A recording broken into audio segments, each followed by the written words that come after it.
येतोय का आवाज? हॅलो. हो सर, हो सर, क्लिअर आहे सर. हॅलो. हां, गुड मॉर्निंग. हॅलो. आवाज आवाज येतोय ना? हो सर, येतोय. आपण बोलू शकतो sir. Okay. Thank you Swapnil sir. आणि सर्वात महत्त्वाचं म्हणजे मी प्रथमतः तर सर्वांचे धन्यवाद देतो. आणि आज मला या गोष्टीचा आनंद होतोय, की आज आम्ही एकटे नाही, म्हणजे महानगरपालिकाही एकटे नाही. म्हणजे सर्वांची एवढी एक्सपर्टाईजची जर मदत आम्हाला होत असेल, तर हे डॉक्युमेंट वेळोवेळी अपडेट करण्यासाठी आम्हाला निश्चित मदत होणार आहे. आता स्वप्नील सरांनी जे सांगितलं, म्हणजे मला काही सांगण्यासारखं ठेवलं नाही त्यांनी. म्हणजे फक्त आता मी एवढंच सांगेन, की जे टोटल आपलं पी-बी-आर जे तयार आहे, जे सबमिट झालेलं आहे, त्यामध्ये 153 बर्ड स्पेसीसचा आपण उल्लेख केलेला आहे. जे की अमरावती महानगरपालिका क्षेत्रामध्ये आढळून आलेत आतापर्यंत. म्हणजे कायमी ते अस्तित्वात असलेले किंवा मायग्रेटरी बर्ड्स असे टोटल 153 संख्या आपल्याकडे आता सध्या आहे नोंद झालेली. हॅलो. हॅलो. ऑडिबल आहे हां. सर. 153 संख्या सध्या. हॅलो. सर, आवाज येतोय आपला? हां. 153 संख्या आपल्याकडे सध्या आहे. आपल्या नोंदवहीमध्ये नोंद केलेली आहे. यामध्ये आपल्या शहरामध्ये कायम अस्तित्वात असलेले किंवा मायग्रेटरी बर्ड्स यांचा सुद्धा उल्लेख यामध्ये केलेला आहे. आता आपल्याला अपेक्षा अशी आहे किंवा एक विनंती अशी आहे आपली यामध्ये, की ही जी ॲक्टिव्हिटी आपण करतो आहोत, या माध्यमातून जर या व्यतिरिक्त म्हणजे आम्ही आधी हे शेअर करू. 153 जे आहे ते आपल्याला एक तर वेबसाईटवरून आपल्याला मिळून जाईल किंवा स्वप्नील सरांकडे मी अवेलेबल करून देईल. त्यांच्यामार्फत आपल्याला ते मिळू शकेल. आणि या व्यतिरिक्त जर एखादा आपल्या बॅकयार्डमध्ये जसा हा प्रोग्राम आपण अरेंज केलाय किंवा या कार्यक्रमाची जी रूपरेषा आता आपण ऐकली, या माध्यमातून आपल्याला काम करत असताना जर या व्यतिरिक्त एखादा बर्ड आपल्याला स्पेसिस दिसत असेल, मायग्रेटरी असो किंवा एखादी सुटली असेल अनावधानाने आमच्याकडून, तर त्याची माहिती आपल्याला जर मिळाली, तर आपण ज्यांनी कोणी हे आपल्याला हे मेहनत घेऊन माहिती देत आहेत, तर त्यांचं सोर्स ते राहतील आणि आपण त्यामध्ये अपडेट करू. आणि दरवर्षी आपण हे अपडेशनचं काम करणार आहे. कारण कुठलंही डॉक्युमेंट हे फुल प्रूफ असं कधी झालं असं म्हणता येत नसतं. तर या माध्यमातून जे नॉलेजेबल पर्सन्स आहेत, जे यात इंटरेस्ट घेतात आणि जे नुसते लोकांना सांगणारे नाहीत, तर स्वतः पार्टिसिपेट होऊन काही करण्याची इच्छा बाळगणारे जे मान्यवर आहेत, त्यांनी ही माहिती आम्हाला अवेलेबल करून द्यावी. ती कशा पद्धतीनं द्यायची, काय नाही, या संदर्भातील डॉक्टर स्वप्नील सर आपल्याला पुढे मार्गदर्शन करतील आणि त्यानंतर आम्ही वेळोवेळी हे अपडेट करू. म्हणजे सध्या आपण बर्ड्सवर फोकस करतो या सध्याच्या प्रोग्रामच्या माध्यमातून किंवा बाकी जरी असतील, म्हणजे सरपटणारे प्राणी असोत, मॅमल्स असोत, या सर्वांची वेळोवेळी आपण वेगवेगळ्या म्हणजे प्रोग्राम घेऊन आपण त्याचं अपडेशनचं काम करू. आणि निश्चितच मला हा विश्वास आहे, की सर्वांच्या मार्गदर्शनातून आणि सर्वांच्या सहकार्यातून आपण आपलं जे पी-बी-आर आहे, हे एक आयडियल डॉक्युमेंट असेल सर्वांसाठी. अशा पद्धतीनं आपण वेळोवेळी अपडेट करून दरवर्षी एक न्यू एडिशन देण्याचा एक प्रयत्न करू. धन्यवाद सर. Thank you Mahesh sir. आता मनोज सर सुद्धा रेडी आहेत. मनोज सरांचा अल्पसा परिचय शंतनूंनी आपल्याला ऑलरेडी शेअर केलेला आहे. मूर्ती लहान कीर्ती महान असे आमचे मनोज सर आहेत.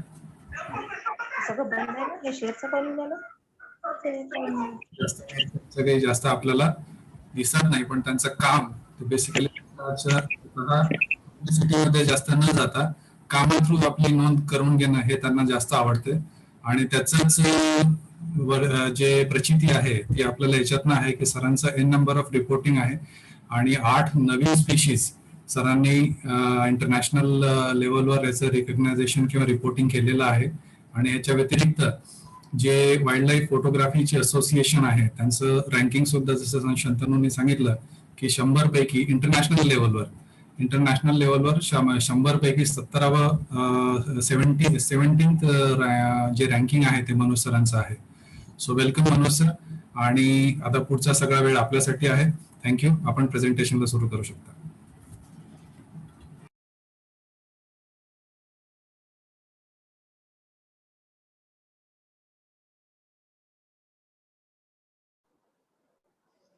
ओके.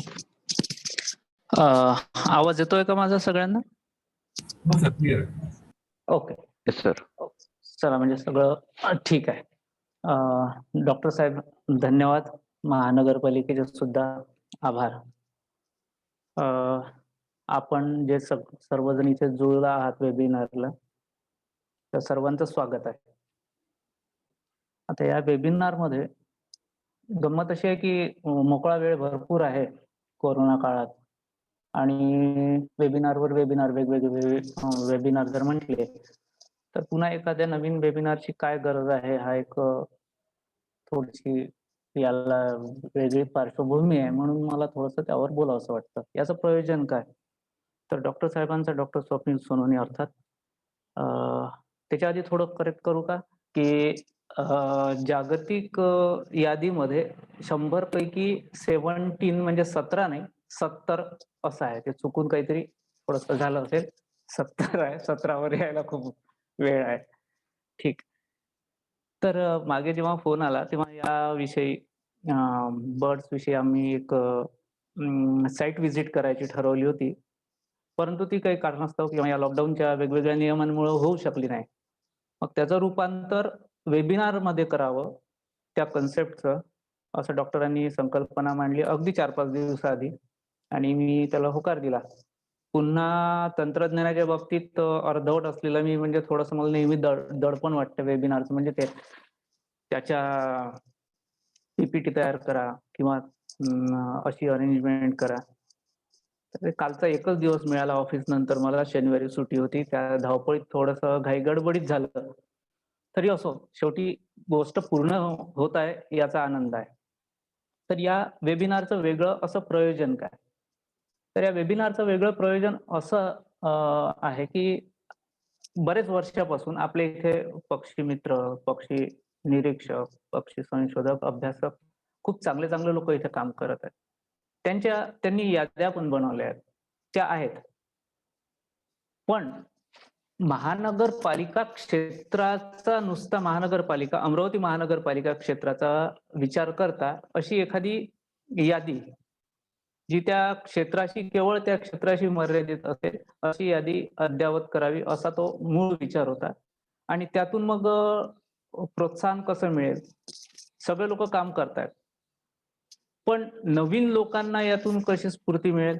तर त्याच्यासाठी काहीतरी एक सहज, सोपं असं काहीतरी एक वेबिनारमध्ये असा विषय घेऊन आपल्याला मांडता येईल, की ज्यामुळे आपल्याजवळ संख्येनं अनेक लोक एका वेळी जुळतील या उपक्रमाला आणि नेहमी करता ज्यांच्याजवळ ज्या गोष्टीला फारशा इन्स्ट्रुमेंट लागणार नाही किंवा काही फार मोठे टेक्निकल नॉलेज लागणार नाही, परंतु ज्याला आवड असेल असे लोक मनमोकळेपणानं जुळू शकतील असं काहीतरी विचार समोर मांडावा. या विचारातून या वेबिनारचा संकल्पनेचा जन्म झाला असं मला वाटते. त्यामुळं होईल काय की बर्डिंग करायचं, पक्ष्यांचं निरीक्षण करायचं, तर मग छोटे छोटे प्रश्न असतात. एकदम सुरुवातीची गोष्ट करतोय मी की कुठं जायचं, पक्षी पाहायला कुठं जायचं, त्यानंतर मग त्याची नोंद करायची म्हणजे कशी करायची. तर हे खूप असं टेक्निकल वाटायला लागतं आणि जेव्हा टेक्निकल वाटायला लागतं तेव्हा त्या गोष्टीचा कंटाळा येतो. नुसता कंटाळा येत नाही तर आपण टाकून देतो, ते काम पुढे नेत नाही. खरं म्हणजे आपल्या अंगात येणारी चिवकव ही आपल्या बालपणापासून आपले मित्र असतात आणि त्या पक्षी म्हणजे काय, शेवटी चिवकव पासून पक्ष्यांशी आपण जुळलेलो असतोच, फक्त ते जाणवत नाही आपल्याला. मग या लोकांना सुरुवातीला जर बूस्टअप मिळालं, त्यांची आवड त्यांच्या लक्षात आणून दिली आणि त्यातले तांत्रिकता, कठीण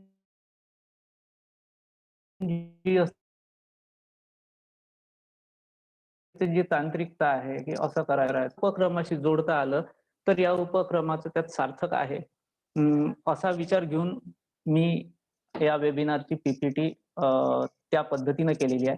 त्यामुळे असं होऊ शकतं की ज्यांना ऑलरेडी पुष्कळ माहिती आहे, पुष्कळ त्यांचा अभ्यास आहे, त्या लोकांना कदाचित ह्या गोष्टी थोड्याशा कंटाळवाण्या होऊ शकेल.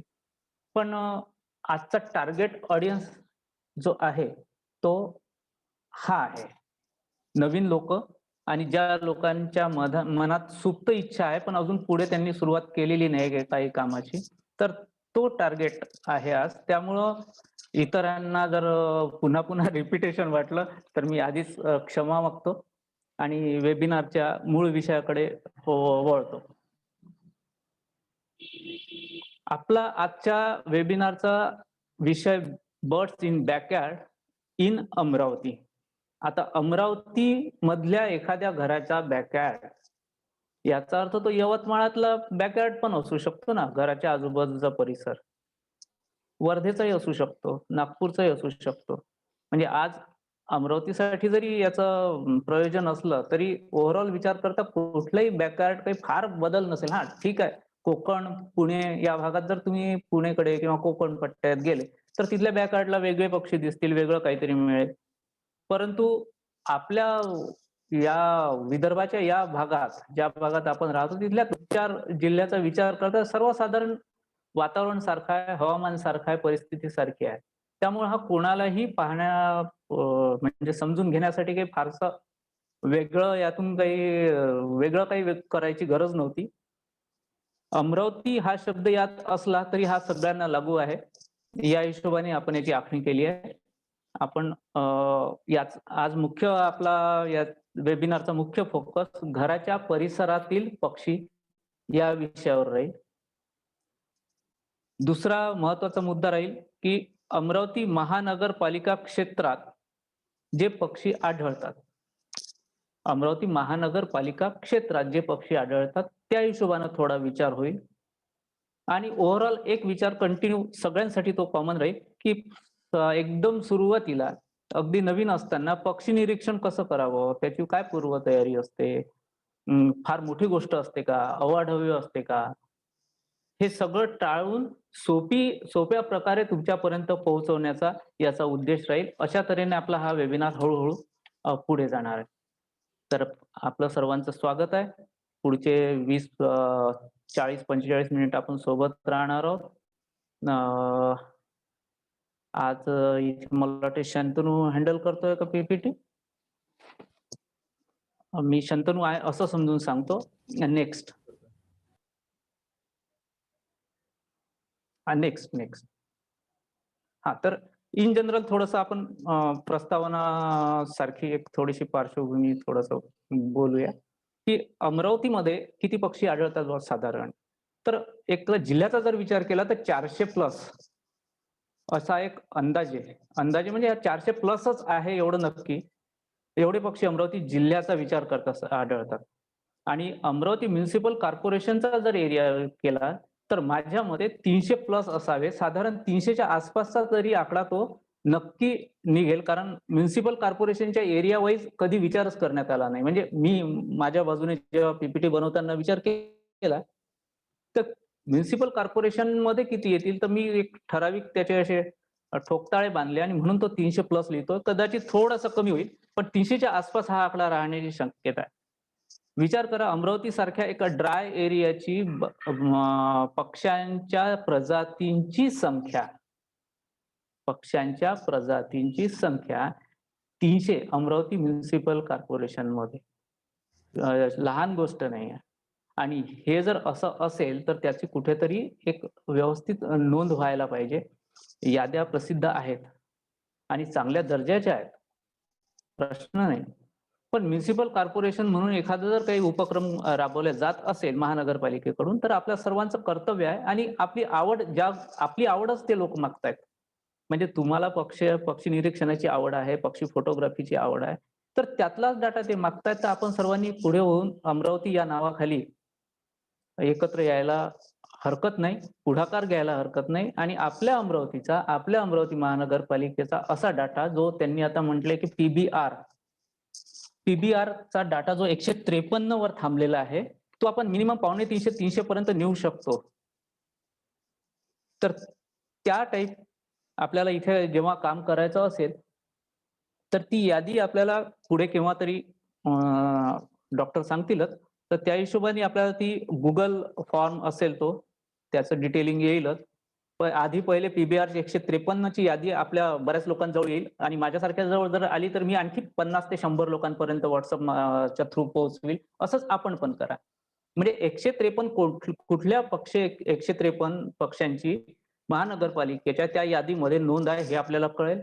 त्या व्यतिरिक्त जर तुम्ही 154वा पक्षी तुम्ही जर तुमच्या जवळ जर ती यादी तो पक्षी असेल, त्याचं नाव असेल, तर तो त्या फॉर्ममध्ये तुम्हाला भरायचा आहे पुढे चालून. म्हणजे 154, 155 असं करत करत आपल्याला 300च्या आसपास पोहोचायचं आहे. आणि यासाठी एक्सपर्ट, संशोधक, फोटोग्राफर या लोकांची तर मदत होईलच. पण सर्वसामान्यांना आपला उपक्रम, आपली नगरपालिका, आपलं शहर, आपला जिल्हा अशी आपुलकी वाटावी म्हणून सर्वांनी यात सहभाग घ्यावा अशी माझी इच्छा आहे, अशी डॉक्टरांची इच्छा आणि महानगरपालिकेची पण इच्छा आहे. चला आपण थोडं पुढे जाऊ. नेक्स्ट. आता हे पक्षी नोंदवायचे आहेत. नोंदवायचे म्हणजे काय? की पक्ष्यांचं आधी निरीक्षण करावं लागेल, त्याची नोंद घ्यावी लागेल. ओव्हरऑल बर्डिंग हा शब्द आपण नेहमी सतत ऐकतो. बर्डिंग म्हणजे काय? बर्डिंगला गेलो होतो, बर्डिंगला जायचं आहे. आम्ही जेव्हा घरी सांगतो तर आमच्या घरचे सगळेजण लोक आता बरेच सहकारी आहेत, त्यांनाही माहिती आहे की डोक्यावर हात मारायचा शिल्लक ठेवतात कधी कधी.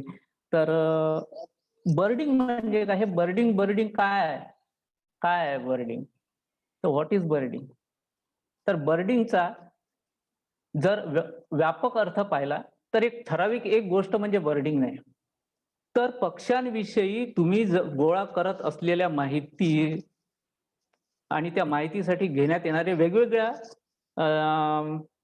माध्यमातून माध्यमाचा वापर करून ती माहिती जेव्हा गोळा करता, त्या सगळ्या प्रोसेसला, त्या पूर्ण गोष्टीला आपण बर्डिंग म्हणूया.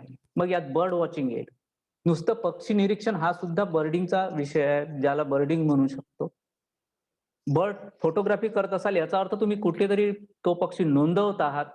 बर्ड फोटोग्राफी ही सुद्धा बर्डिंग आहे. तुम्ही एखाद्या पक्षाबद्दल काही लिहत असाल, त्याचा अभ्यास करत असाल आणि तिची नोंद, ठराविक नोंद होत असेल, तर ते डॉक्युमेंटेशन आणि ती स्टडी ही सुद्धा बर्डिंग आहे. बर्डिंगचा असा एक व्यापक अर्थ घेऊन आपण चालणार आहोत. आणि या सगळ्या गोष्टींमध्ये म्हणजे ज्याला एक्सपर्टाईज होण्याची फार गरज नसते असे बरेच लोक इन्क्लूड होऊ शकतात. पहिले आधी सगळ्यातलं न्यूनगंड काढून टाका की बर्डिंग करणं म्हणजे खूप काही वेगळी गोष्ट आहे. वेगळी गोष्ट नाहीये. नेक्स्ट.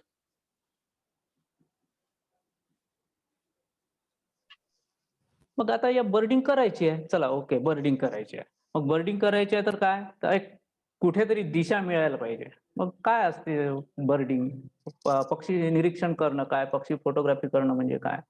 मग पक्षात पहिला प्रश्न पडतो की पक्षाचे प्रकार काय काय असतात? पक्षातही प्रकार असतात का? तर खूप सारे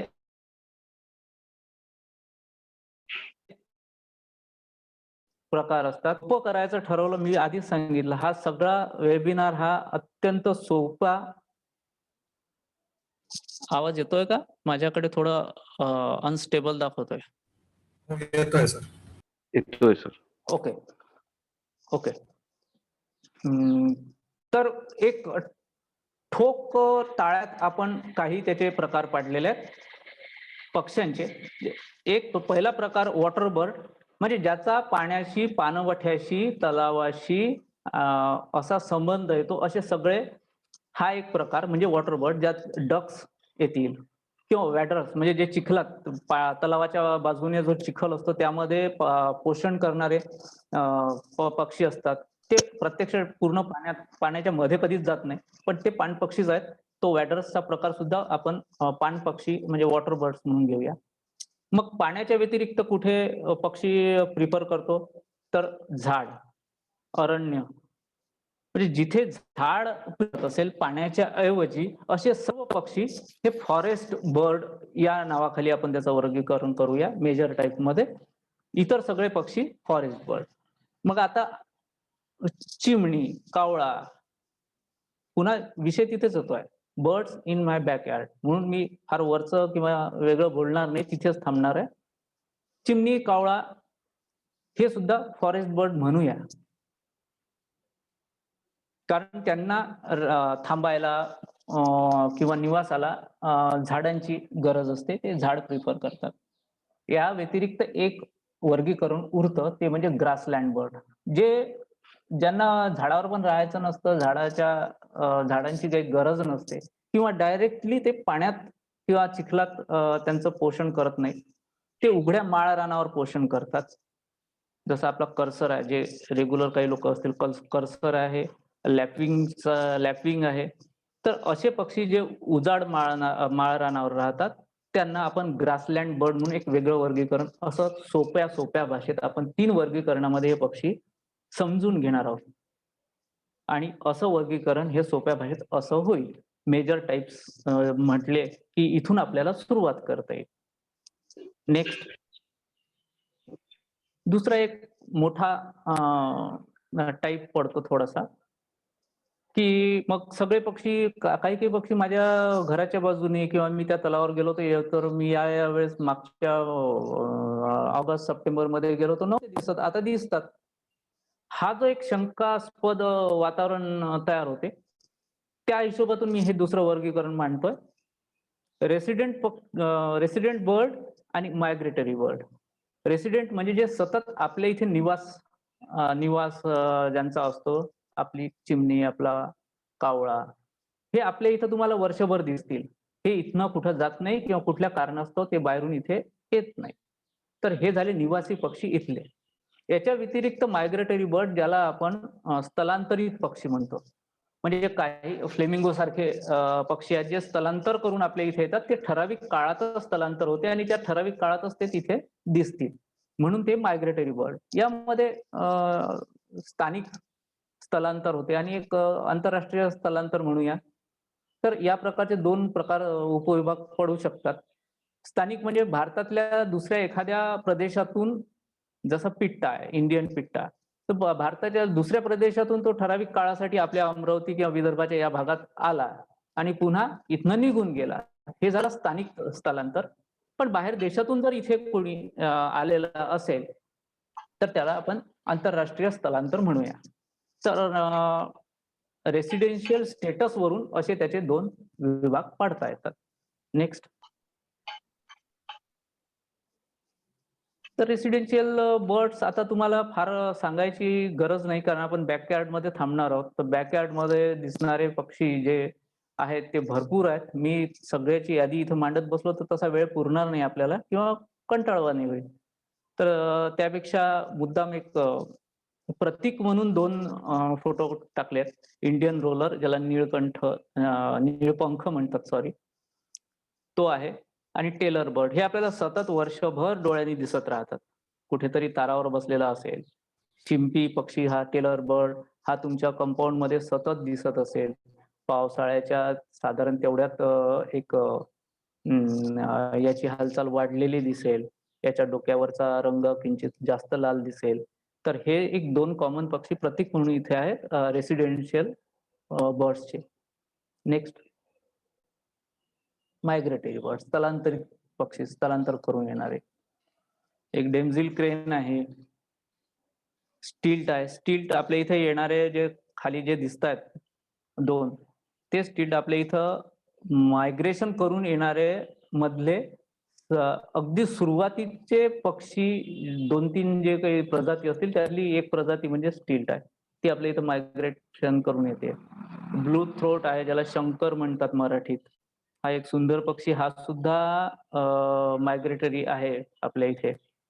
तर हे पक्षी सतत इथं राहणार नाहीत, काही ठराविक कालावधीत राहतील, त्यानंतर दिसेनासे होतील. पुन्हा पुढच्या वर्षी त्या कालावधीत इथे आपल्याला पाहायला मिळतील.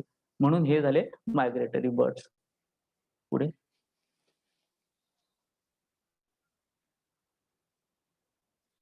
चला आता आपण एक त्रोटक माहिती घेतली. त्रोटक माहितीनंतर आपले मनस्थिती तयार झाली की चला हरकत नाही, आपण असे पक्षी पाहू शकतो, याची नोंद घेऊ शकतो. मग पाहायचं कसं पाहायचं, काय काय काय काय आवश्यक आहे पाहण्यासाठी, काय काय आवश्यक आहे, नुसते डोळे आवश्यक आहेत का, किंवा आणखी काय काय पाहिजे, काय काय तयारी करावी लागेल. तर सगळ्यात महत्वाचा आहे कॅमेरा. चुकीनं बोललो का मी, मुद्दाम बोललो. कॅमेरा उलटा बोलतोय मी. Camera, binocular, notepad, pen and keen interest and patience. हा सिक्वेन्स खरा उलटा सिक्वेन्स असायला पाहिजे. म्हणजे कीन इंटरेस्ट, तुमची अत्यंत मनापासून असलेली आवड आणि संयम ही सगळ्यात पहिली रिक्वायरमेंट आहे. आणि कॅमेरा जी खर्चिक बाब आहे ती सगळ्यात शेवटची रिक्वायरमेंट आहे, तुम्हाला बर्ड वॉचिंग करायची असेल तर. काय होतं, त्याच्याजवळ कॅमेरा आहे किंवा त्याजवळ मोठा बायनॅक्युलर आहे त्याच्यामुळे तो खूप चांगलं हे करू शकतो, ठीक आहे. त्याची ते नोंद करण्याची क्षमता वाढलेली असेल, पण त्यामुळे तुम्ही काहीच करू शकत नाही असं नाही. तुमची आवड आणि पेशन्स हा एवढा जरी मुद्दा तुमच्याजवळ असेल तर घरात तुम्हाला नोटपॅड आणि पेन मिळून जाईल. मग तुम्ही बर्ड्स इन माय बॅकयार्ड याची यादी नक्की बनवू शकता. थोडासा इंटरेस्ट वाढला पुढे बायनॅक्युलर घ्या. आधी स्वस्तातला घ्या, नंतर थोडासा महाग घ्या, जसं जसं तुमचा वाढत असेल. या पलीकडे तुम्हाला जाऊन फोटोग्राफी सारखा एक छंद जोपासायचा असेल याच्या सोबत, तर कॅमेरा घेतलेला उत्तम. पण याचा अर्थ कॅमेरा हवाच हवा हे अजिबात नाही. हा बायनॅक्युलर एखाद्याच असं म्हणून बायनॅक्युलर दुर्बीण आपल्याजवळ असलेली उत्तम. तर एवढ्या छोट्या गोष्टीमधून तुम्ही बर्ड वॉचिंग सुरू करू शकता आज, आत्ता, ताबडतोब. त्यामुळं फार डोक्यात वेगळे विचार न आणता किंवा खूप दडपण न घेता ह्या गोष्टी तुम्ही सहज सुरुवात करू शकता. Next, birds in my backyard. बॅकयार्डचा खरा अर्थ जर तुम्ही तसंही डिक्शनरी सगळं काही पाहिलं तर अंगण एवढा होतो, अंगण. त्यात एक आपल्या मराठीमध्ये एक चांगला शब्द आहे परस, परसदारी. तर हा परस जो आहे, पूर्वी घराच्या पाठीमागे एक अंगण असायचं. पाठीमागे एक जागा सोडलेली असायची, ती जरा मोठी असायची आणि तिथे मग भाजीपाला किंवा फुलझाडं वगैरे असे तिकडे लावायचे. तो भाग आहे परस. आता हा परस, खरं म्हणजे मला याला बॅकयार्ड म्हणायला आवडतं, परसला. परस. परंतु इथे बॅकयार्डची व्याख्या थोडीशी विस्तृत होईल. बॅकयार्ड म्हणजे माझ्या अंगणातल्या, माझ्या कंपाऊंड मधल्याच बर्ड्सची गोष्ट, आसपासचा एरिया, जवळपासचा एरिया जिथे मी सहज चालून परत येऊ शकतो, 10-12 घर पुढे मागे, दोन्ही चारही बाजूनी. तर एवढा जो एरिया असेल त्याला आपण बॅकयार्ड म्हणूया. आणि तुम्ही सकाळी फिरायला जात असाल, बऱ्याच लोकांना जायची सवय आहे, तर तुम्ही एवढं तर नक्की फिरता. मग तिथल्या तिथे या नोंदी पण सहज करणं होऊ शकतं. हातात एक पेन आहे, खिशात डायरी आहे, डोळे तुमच्या जवळ आहेत. तर ही गोष्ट करणं सहज शक्य आहे. म्हणून बॅकयार्डचा अर्थ जो आहे तो फार संकुचित कंपाऊंड पुरता न ठेवता आसपासचा एरिया, 10-12 घराचा, 15-20 घरांचा एरिया असा जरी कन्सिडर केला तरी बॅकयार्ड ही संकल्पना तिथे लागू पडते. आणि मी सध्या माझ्या डोक्यात बॅकयार्ड संकल्पना तेवढीच ठेवलेली आहे. नेक्स्ट,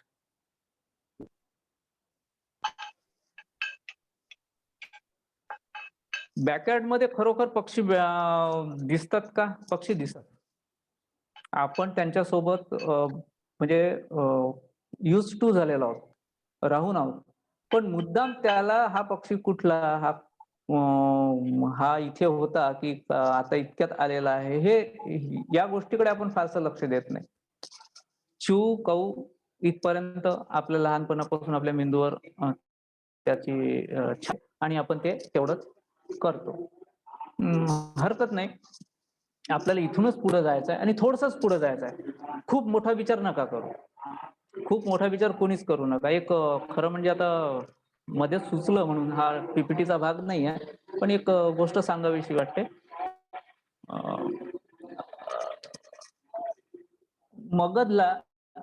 मगधचं राज्य, नंद राजा होता आणि ते राज्य अनागोंदी आणि अतिरेकी पद्धतीनं चालवण्याचा कारभार सुरू झालेला होता. त्याच वेळेस चाणक्य आणि तरुण असलेला चंद्रगुप्त यांनी त्याच्या राज्याच्या बाहेरून येऊन काही हल्ले करणं सुरू केलेले होते. म्हणजे साधारण एक पार्श्वभूमी तयार झाली होती की हे राज्य आपल्याला संपवायचं आहे, आपलं राज्य स्थापन करायचं आहे. बरेचदा ते चालले, बरेचदा चंद्रगुप्त आणि चाणक्य पहिल्या एफर्ट मध्ये जिंकले असं नाही झालं. बरेचदा छोट्या मोठ्या लढाया झाल्या आणि यांना प्रत्येक वेळी पराभव स्वीकारावा लागला. आणि चाणक्याचं असं होतं की मगध हे त्याचं शहर होतं, म्हणजे राज्य होतं.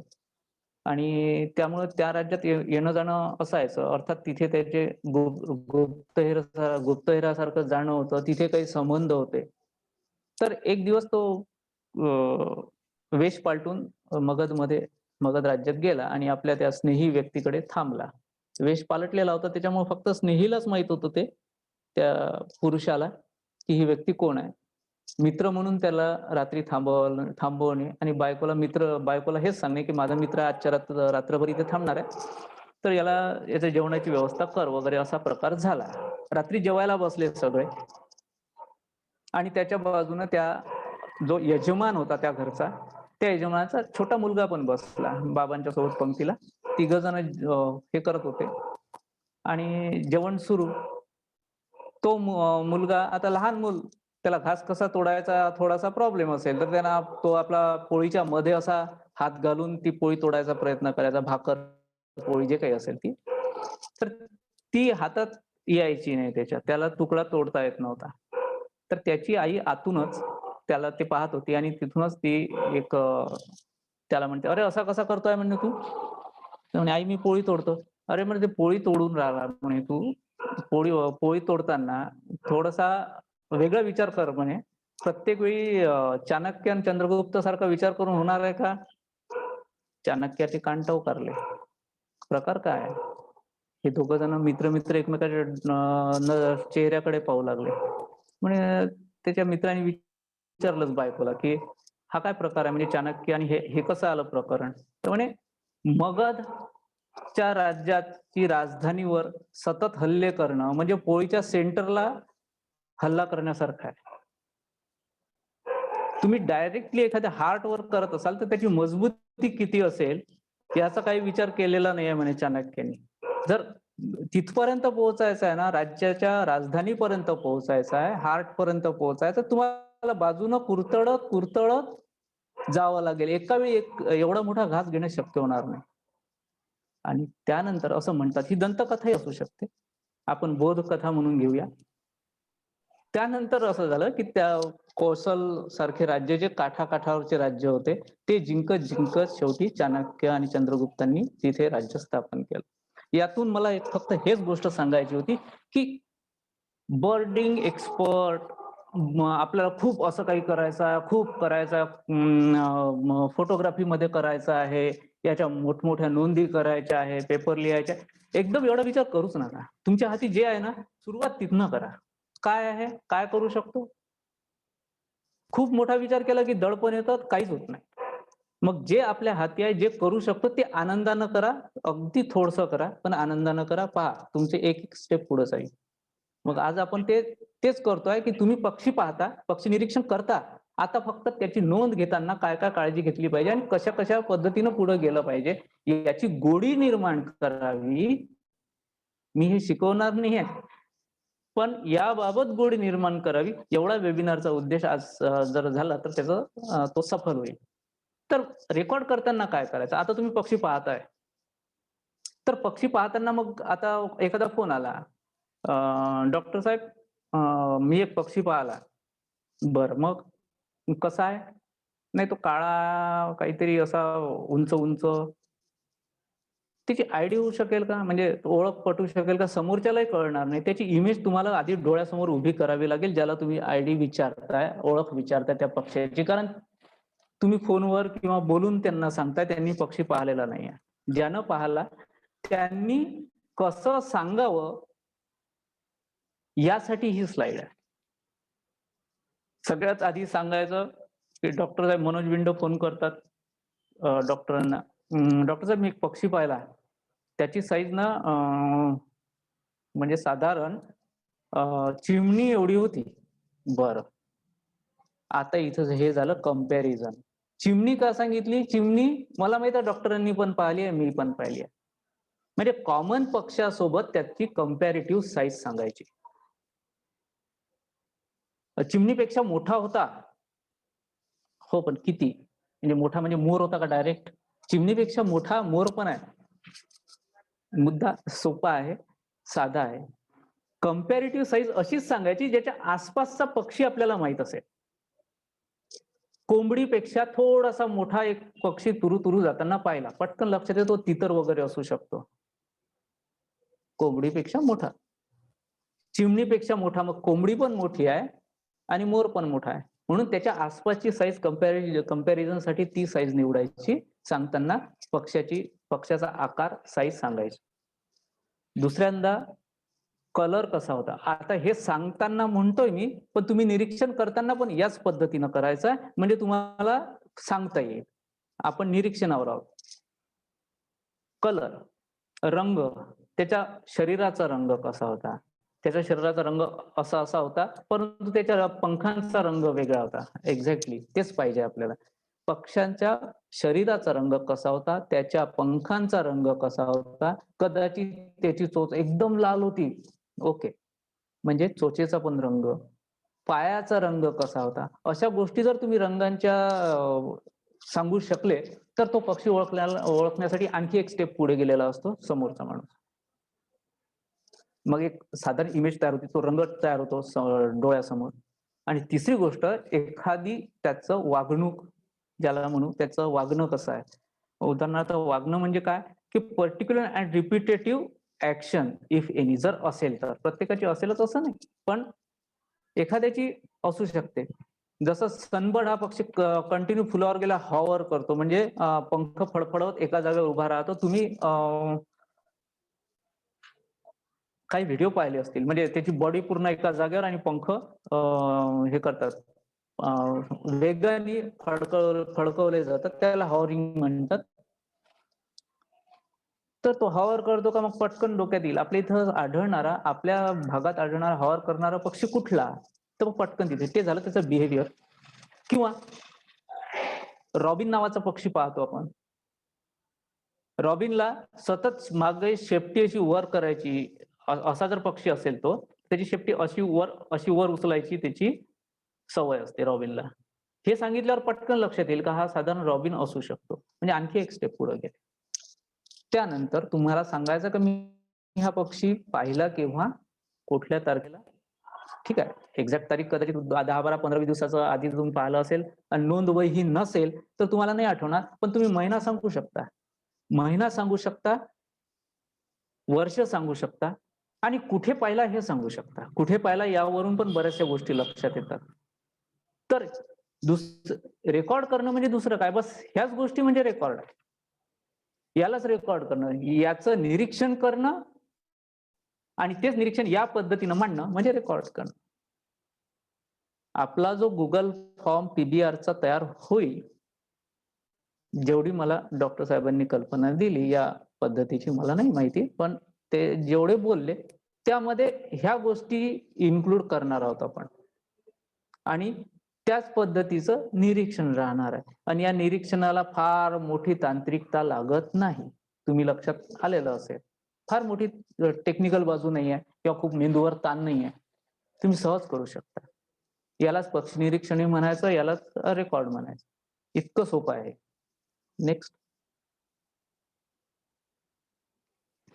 Next please.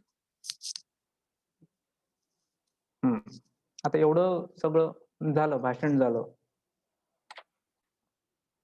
कशी नोंद घ्यावी, पक्षी कुठले कुठले असतात, याची एक आपली पार्श्वभूमी तयार झाली, मन तयार झालं. करूया उद्यापासून काहीतरी करूया, असं जरी झालं असेल तरी चांगलं आहे. मग कधी कधी असं होईल तुम्हाला, थोडस मध्ये एक वेगळा टॉपिक टाकतो, मध्ये असं होईल तुम्हाला की याचं काही, म्हणजे आता हा पक्षी असा आहे तर हे कुठेतरी लिहिलेलं असेल, काहीतरी कुठेतरी असेल, मला याबद्दल काही वाचायचं, चिमणीबद्दलच वाचायचं आहे, कावळ्याबद्दलच वाचायचं आहे, हे कुठे मिळेल, किंवा हा पक्षी ओळखण्यासाठी काही असं साहित्य उपलब्ध आहे, तर हो, असे काही पुस्तकं उपलब्ध आहेत. आणि बरेच लोक, म्हणजे मी सुद्धा अशा पुस्तकांचा रेफरन्स घेतो, चांगले नावाजलेले पुस्तक आहेत. म्हणजे तुम्हाला पक्षी ओळखायचा असेल आणि थोडंफार तुम्ही रुटीन मध्ये महिना 2 महिने आले तर साधारण हा पक्षी याच्यासारखा दिसतो, तर मग त्या कॅटेगरीमध्ये कुठले कुठले पक्षी दिसू शकतात त्या पेजवर गेलं की तुम्हाला त्या पुस्तकात ते अनेक नावं दिसतात, त्याचं रेखाचित्र दिसतं रंगीत, आणि त्यावरून तुम्ही आपला पक्ष कुठला हे पण ओळखू शकता. म्हणजे एखाद्याला विचारायची गरज आहे असं नाही, पण प्रत्यक्ष एखाद्याने दिलेली माहिती ही पुस्तकापेक्षा आणखी जास्त चांगली असते. त्याला काय म्हणू, ऑथेंटिक असते असं मला वाटतं. पण तरी असे जर पुस्तक असेल तर मी या स्लाइडमध्ये इन्क्लूड करायचं विसरलो. हे सोबत घेऊन आलोय. हे एक पुस्तक आहे. आमच्या घरी जे छोटे 2-3 माकडं आहेत त्यांनी हे फाडलं. चालतंय ते. हे उलटं दिसतंय का माहिती नाही. उलटं दिसत असेल तर मी नाव वाचतो.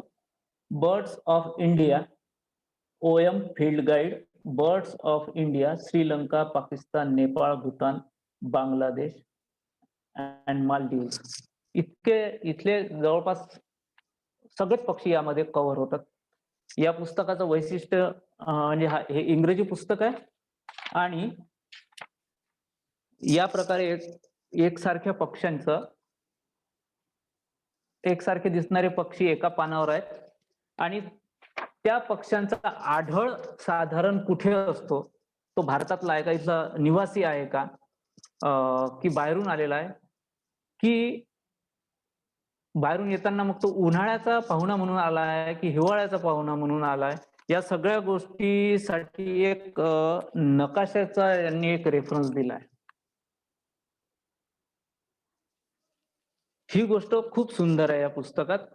तुम्ही हे पुस्तक इंग्रजी पुस्तक म्हणून जर तुम्हाला रेफर करायचं हे पुस्तक करू शकता. तर हे एक दुसरं पुस्तक आहे. डॉक्टर सलीम अली यांचं भारतातील पक्षी, हे पूर्णपणे मराठीत पुस्तक आहे. तुम्हाला मराठी नावं किंवा त्याबद्दलची माहिती, थोडक्यातली माहिती अर्थात,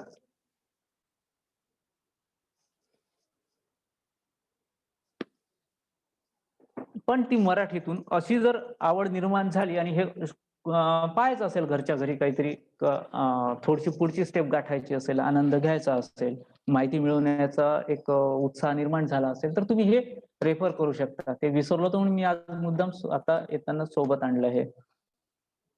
तर यांची पण आपण मदत घेऊ शकतो किंवा कोणाला विचारू शकतो आणि आपल्या पक्षाची ओळख जी नसेल, ज्या पक्षाची नसेल त्या पक्षांची ओळख अशी पटवून घेऊ शकतो. तर या सगळ्यानंतर सगळं थेरॉटिकल झालं, सगळं बोलणं झालं. मग खरंच बॅकयार्ड करताय तुम्ही, पण बॅकयार्ड मध्ये खरोखर असे पक्षी असतात का की ज्यामध्ये खरोखर आवड किंवा इंटरेस्ट वाटत असेल, असे पक्षी खरंच असतात का? हा एक प्रॅक्टिकल मुद्दा सगळ्यांच्या समोर येऊ शकतो. म्हणून आता यापुढचे काही फोटोग्राफ्स आहेत. मॅक्झिमम मी हा प्रयत्न केला की ते फोटोग्राफ्स बॅकयार्ड मध्ये घेतलेले असतील. काही फोटोग्राफ्स मध्ये असं झालं की माझ्याजवळ ते फोटो नव्हते, म्हणजे फोटो असतील पण आता ते कुठे ठेवल्या, कुठे सेव्ह केले हे काही मला वेळेवर मिळालं नाही. तर बऱ्याच लोकांची मला यासाठी मदत घ्यावी लागली. तर काही फोटो बाहेरचे आहेत पण ते आपल्या बॅकयार्ड मध्ये दिसतात म्हणून ते इथं आहेत. फोटो घेताना कदाचित त्यांनी ते जंगलात घेतलेले असावेत. तर चला, आपले बर्डिंगचं थेअरी झाली. प्रॅक्टिकली फोटो काढल्यानंतर कुठले कुठले पक्षी, सर्वच पक्षी यात इन्क्लूड करू शकलो नाही. मोजके काही प्रतिकात्मक काही पक्षी घेतलेले आहेत. त्या हिशोबाने बॅकयार्ड मध्ये कुठले कुठले पक्षी आढळतात, चला समोर जाऊ. नेक्स्ट, सगळ्यात आवडता आणि लहानपणापासून आपला मित्र असलेला चिमणी. हा चिमणा आहे. हा पक्षी तुमच्या इथं सहज आढळतो, बरोबर आहे. याचं वागणं कसं आहे, याच्यासोबत आपण लहानपणी खेळलो असू, आपल्या खाऊतला खाऊ दिला असेल, जेवणातलं जेवण दिलं असेल, हा पक्षी निरीक्षण करून याच्या हालचाली तर टिपूच शकतो आपण. याच्यापासून सुरुवात का नाही करायची, बॅकयार्ड मध्ये आढळतो. चिमण्यांच्या बाबतीत आजकाल म्हणतात की चिमणी हा पक्षी, हाऊस स्पॅरो, कमी दिसतोय कमी, बरोबर आहे, शंका नाही, दिसतोय कमी. त्याचे काहीतरी 2 वेगवेगळे तर्क मांडले जातात तज्ञांकडून. एक तर्क आहे की मोबाईलच्या जे रेंज जी असते किंवा ते जे आहे त्यामुळं या पक्ष्यांची संख्या कमी झाली, यांच्या प्रजनन क्षमतेवर त्याचा परिणाम झाला. दुसरा तर्क असा सांगतो की सिमेंटीकरण झालंय घरांचं. जिकडे तिकडे सिमेंट सिमेंट सिमेंट, म्हणजे छिद्र नावाची वस्तू आपण ठेवत नाही घराला, आणि एक उष्णता पण असते सिमेंटला, सिमेंटच्या स्ट्रक्चरला. त्यामुळे हे पक्षी कमी झाले आहेत. तर दोन्हीही तर्क आपापल्या जागेवर बरोबर असतील. मी व्यक्तिगत सहज मांडतो इथे, की मला तो दुसरा तर्क जरा जास्त तार्किक वाटतो सिमेंटचा. कारण पहिला का नाही वाटत? माझा हे दावा नाही. मी माझं निरीक्षण किंवा मला जे पटलं मेंदूला तेवढाच मुद्दा बोलतोय. दावा अजिबात नाही. पहिला मुद्दा का नाही तेवढासा अपील होत?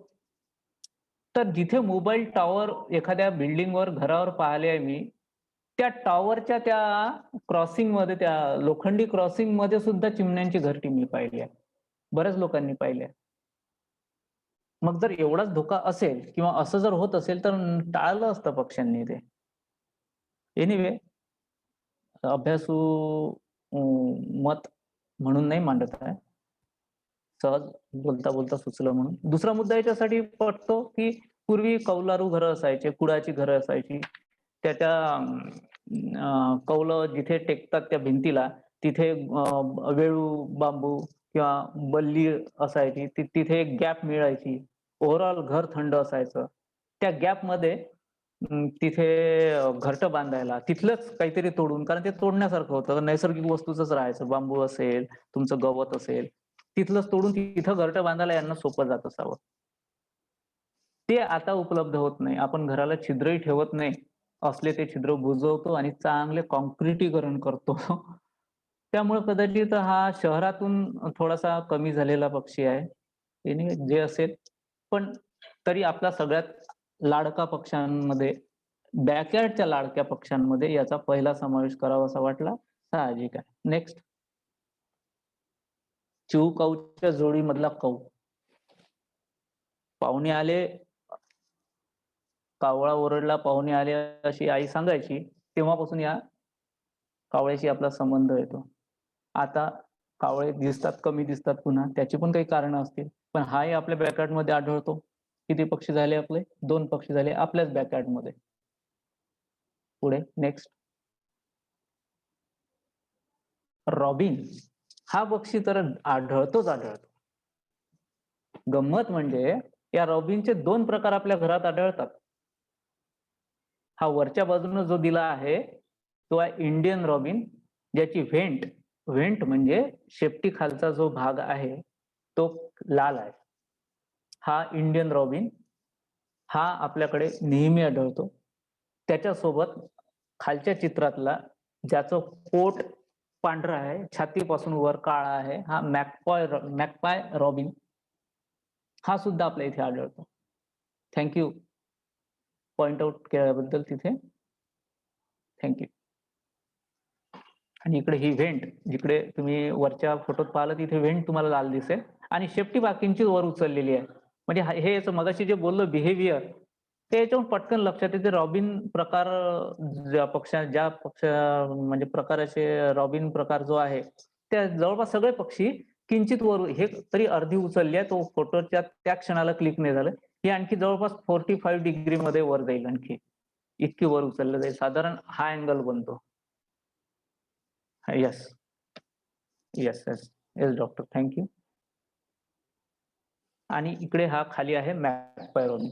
हे पक्षी आपल्याला आढळतात. आत्ता नक्की सांगतो मी, जर कोणी नवीन असेल तर त्यांना, त्या व्यक्तीला आत्ताच्या आत्ता इथे एक थोडासा किंचितसा एक आश्चर्याचा धक्का बसला असेल, की खरंच आहे ना, हे 2 मी पाहिले आहे, पण हे वेगवेगळे आहेत. अच्छा, रॉबिनच आहेत पण वेगवेगळे आहे, हे आता कळलं. इतकं सोपं आहे. हे आपल्या इथे आहेत, आपल्या बॅकयार्डमध्ये आहेत. त्या नजरेनं थोडंसं पहा, म्हणजे तुमचा इंटरेस्ट, तुमची आवड, जे पहिला मुद्दा म्हटला तो जर असला ना, तर या गोष्टी तुमच्या हळूहळू डेव्हलप होतील, आणि त्या व्हाव्यात यासाठीच हा सगळा खटाटोप आहे. चला पुढे जाऊया. नेक्स्ट, रेड वेंटेड बुलबुल. हा बुलबुल, जशी जशी चिमण्यांची संख्या कमी झाली त्याच तुलनेत बुलबुल वाढले. म्हणजे माझं वय आज 48 वर्ष आहे. 48 पूर्ण. माझ्या लहानपणी आठवते, म्हणजे माझ्या बरोबरीने त्या तुलनेत सगळ्यांनी विचार करायचा, की आपल्या लहानपणी चिमण्यांची संख्या राहायची, हा पक्षी फार कमी दिसायचा. आता निसर्गाचं जे काही चक्र फिरलं त्यानुसार चिमण्या कमी झाल्या, पण त्याची भरपाई म्हणा किंवा ती जागा भरून काढण्यासाठी एक दुसरा सक्षम घटक तयार झाला. तो म्हणजे बुलबुल. हा बुलबुल आता चिमण्यांपेक्षा जास्त संख्येनं आपल्या परिसरात, आपल्या घरात आढळतो. तुम्ही धान्य किंवा हे काही बाहेर टाकलेलं असाल तर ते खाण्यासाठी नक्की येईल तो. या चित्रावरून मला एक आणखी म्हणजे सुचलं की पुन्हा एक 2 मतप्रवाह आहेत. उन्हाळ्यात आपण पाण्यासाठी भांडे ठेवतो. एक थोडीशी परोपकाराची भावना पण असते आणि भूतदया, जीवदया या हिशोबातून पाणी मिळालं पाहिजे पक्ष्यांना म्हणून आपण ठेवतो. चांगली गोष्ट आहे. काही लोकं धान्य पण टाकतात. याच्यात 2 मतप्रवाह काय असेल तो त्याबद्दल मी पुन्हा एक सांगतो. मी त्याबद्दल स्वतःचं ठाम मत किंवा नियम म्हणून सांगत नाहीये. विचार मांडतो. तर बऱ्याच लोकांचं म्हणणं आहे, तज्ञांचं म्हणणं असं आहे, की यांना पाणी द्यायला पाहिजे. कारण पाणी इथेही पिले किंवा जंगलातही पिले तर शेवटी पाणी पाणी आहे. काय बोललो हे मला कळतं, मी पुढचं बोलतो. कदाचित कन्फ्यूज झाला असेल. पाणी पाणी आहे, ते इथे असेल की जंगलात असेल. पण जेव्हा आपण त्यांना अन्न देतो, तेव्हा यात काही ब्रेडचे तुकडे दिसतायत या चित्रात आणि खाली बाजरीसारखा एक धान्य आहे. तर पक्ष्यांची हां, येस डॉक्टर. हो. आणि खाली बाजरी आहे. बाजरी असेल किंवा एक ते दुसरं धान्य आहे तर ते असेल. हे सुद्धा चांगलं पॉइंट आउट केलं. रेड व्हेंटेड, पुन्हा मगाशी जो व्हेंट शब्द आला शेपटीच्या खालचा भाग, तर यांच्या बुडाला लाल चट्टा असतो म्हणून याला रेड व्हेंटेड बुलबुल म्हणतात. आपण होतो त्या खाद्यपदार्थावर. तर ते खाद्यपदार्थ आपल्यासाठी बनवलेले असतात. म्हणजे पोळी असेल, ब्रेड असेल. हे पक्ष्यांचं मूळ खाद्य नाहीये. त्यांचं जे काही असेल, त्यांना कधीतरी धान्यही खायचं असते. म्हणजे खूप खोलात न शिरता वर बोलतो. त्यांना धान्य पण पाहिजे असते, जेव्हा धान्य पिकते शेतात. तेव्हा ते धान्य पण खातात. तो त्यांच्या शरीराचा एक किंवा निसर्गतः त्यांना ती उर्मी तयार होते, की हे धान्य खाल्लं पाहिजे किंवा आवश्यकतेनुसार निसर्ग ते घडवून आणतो. त्याच वेळेस काही पक्षी ते खाल्ल्यानंतर विणीचा हंगाम म्हणजे अंडी घालण्याचा, मिलनाचा काळ, हा जो काही काळ आहे त्यामध्ये प्रोटीन्सचं जास्त सेवन करतात. उदाहरणार्थ अळी वगैरे यासारखे. आम्ही अळ्या आणून नाही देणार ना त्यांना. हां, विषय तिथे अडकतो. म्हणजे त्यांच्या शरीरासाठी त्या वेळी काय आवश्यक आहे याचं उपजत ज्ञान पक्ष्यांना किंवा कुठल्याही प्राण्याला असतं. माणूस सोडून. माणूस पिझ्झा खातो. जाऊ द्या तो. तर ते जेव्हा त्यांना प्रोटीन्सची आवश्यकता आहे तेव्हा प्रोटीन्सच त्यांच्या पोटात गेले पाहिजे, कारण पुढचे अंडी आणि त्यांचं ते येणारं बाळ सक्षम झालं पाहिजे याचं उपजत ज्ञान त्यांना असतं. हे ज्ञान त्यांचं कमी होतं जर आपण सतत एकसारखं आपलं अन्न त्यांना पुरवलं तर. हा एक मतप्रवाह आहे, की शक्य असेल तर अन्न नका देऊ, पण पाण्याची जरूर व्यवस्था करा. पाणी नाही बदलत, अन्न बदलतं. तुमचं अन्न वेगळं, त्यांचं अन्न वेगळं. असो, पुन्हा आपल्या बॅकयार्ड मधला हा तिसरा पक्षी सतत पाहणीतला. आपली एक तिसरी नोंदही झालेली आहे इथं. नेक्स्ट. घराच्या अंगणात दुपारी लहान मुलं जर खेळत असले तर आणि आपण एक रविवारची शांत झोप घेत पडलेलो असतो. डुलकी लागलेली असते, चांगलं जेवण झालं, एकदम मुलं धावत येतात घरात. बाबा बाबा बाबा दहशतीत. काय झालं पाहतो तर बाहेर ते चिमण्यांना घाबरून, कुठल्याच चिमणीला मुलं घाबरत नाही, यांना मुलं घाबरतात.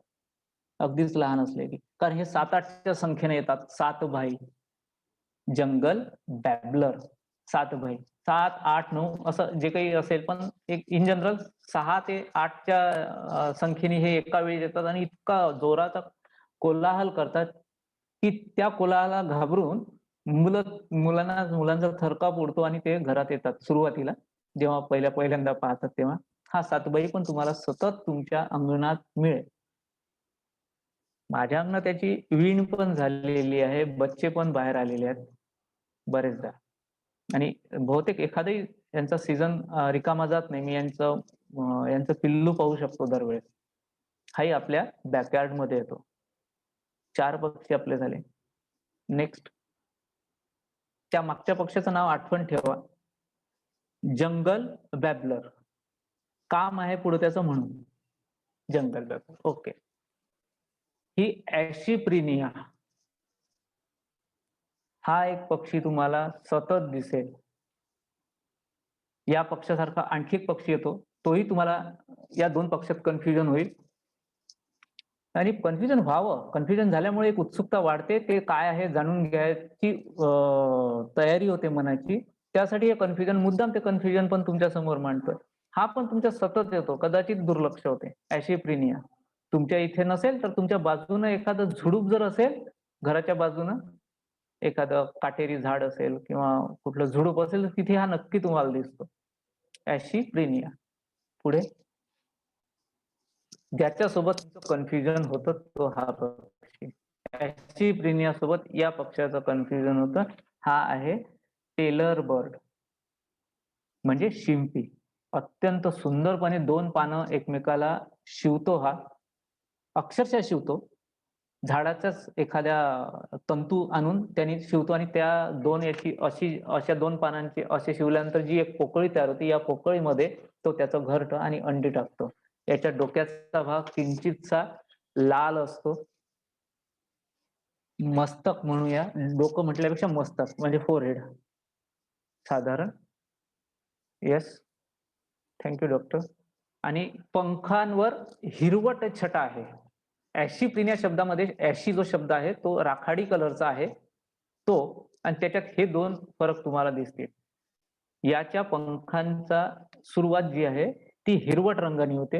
हिरवट रंग आणि किंचितचा लाल डोकं म्हणजे तो टेलर बर्ड म्हणजे शिंपी. आकार दोघांचेही सारखेच, दिसायला दुरून दोघंही सारखेच. पण आता आपण निरीक्षणाकडे चाललोय. आपण पक्षी पाहत नाही, निरीक्षण करतोय.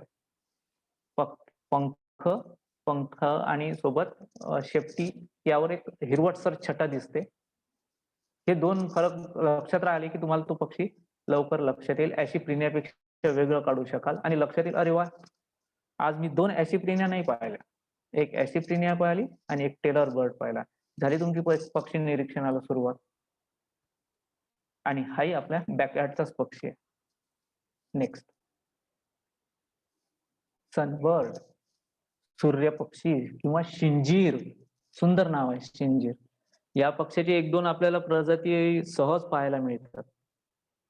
मे महिन्याच्या आसपास हा फोटो असेल. यावेळेस याचा पूर्ण रंग हा निळा किंवा निळ्याच्या आसपासचा हिरवा, याच्यामधले जेवढे काही शेड्स असतील पर्पलचे, त्या सगळ्या पर्पलच्या शेड्सनी हा पूर्ण पक्षी असा दिसतो. एरवी थोडासा डल दिसतो. या पक्षासारखा आणखी एक दुसरा पक्षी आहे. तो पक्षी कदाचित पुढे येईल आपल्याला. हाही पक्षी तुमच्या सतत फुलांच्या आतमधलं काय मकरंद नाही म्हणतात, हा मध नाही हे करत. फुलाच्या आतमध्ये जसं जास्वंदाचं फुल खूप जास्त डीप असेल तर आतमध्ये काही एक द्रव पदार्थ जमा होतो त्याच्या सेंटरला. त्या द्रव पदार्थाला शोषण करण्यासाठी, शोषून घेण्यासाठी याची हे बीक म्हणजे चोच जी आहे ती तशी बनलेली आहे.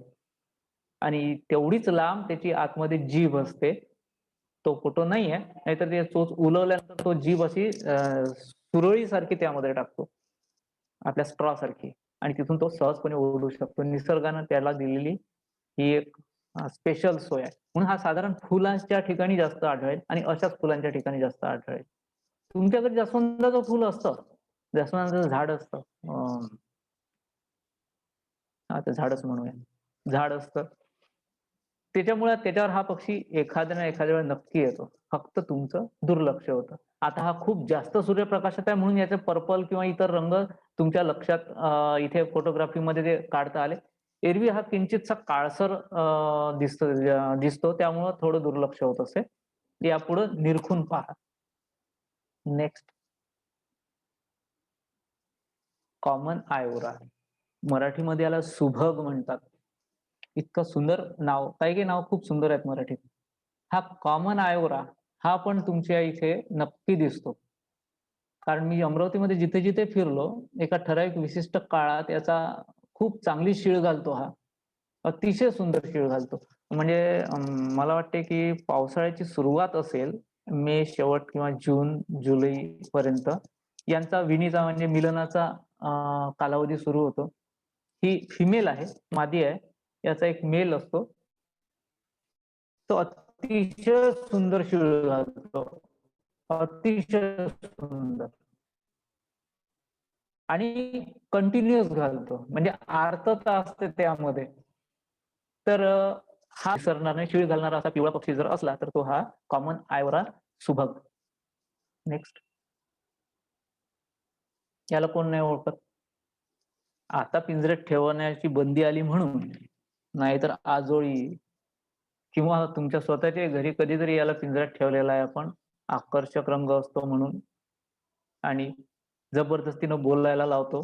तो काय बोलतो त्याला कळतं की नाही माहित नाही, पण तो पोपट पंचीच करतो. खरोखर पोपट पंचीच करतो. तर असा हा पोपट रोज रिंग पॅराकिट. हे पण तुमच्या घरी फळाचं झाड जर असेल ना, माझ्याकडे पेरूचं झाड आहे. तर फळं लागले, पेरू लागले की म्हणजे हमखास येतो. त्यात सकाळी सूर्योदयाच्या थोडंसं आधी जर तुम्ही छतावर गेलेलं असाल, म्हणजे माझ्याकडची परिस्थिती छतावर गेलो की तिथनं झाड असं आय लेवलला येतं माझ्या. इतक्या जवळ आहे ते छतापासून. तर मग तिथं जर थोडं उजाडायच्या आधी जर जाऊन बसलो तर त्यावेळेस मला अक्षरशः यांचा थवा दिसतो. थोडीशी जरी हालचाल झाली की उडून जातो. म्हणजे जवळपास 20-20, 25-25, 40-40 छोट्याशा झाडावर त्या 40-40 पोपट मी पाहिले घरातल्या झाडावर. असा हा आपला रोज रिंग पॅराकिट. पुन्हा एक बॅकयार्डचा पक्षी. पुढे.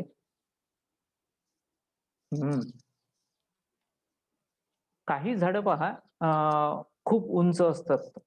एका झाडाचं नाव माहित नाही, माझ्या अंगणातच आहे ते, रस्त्याच्या बाजूने.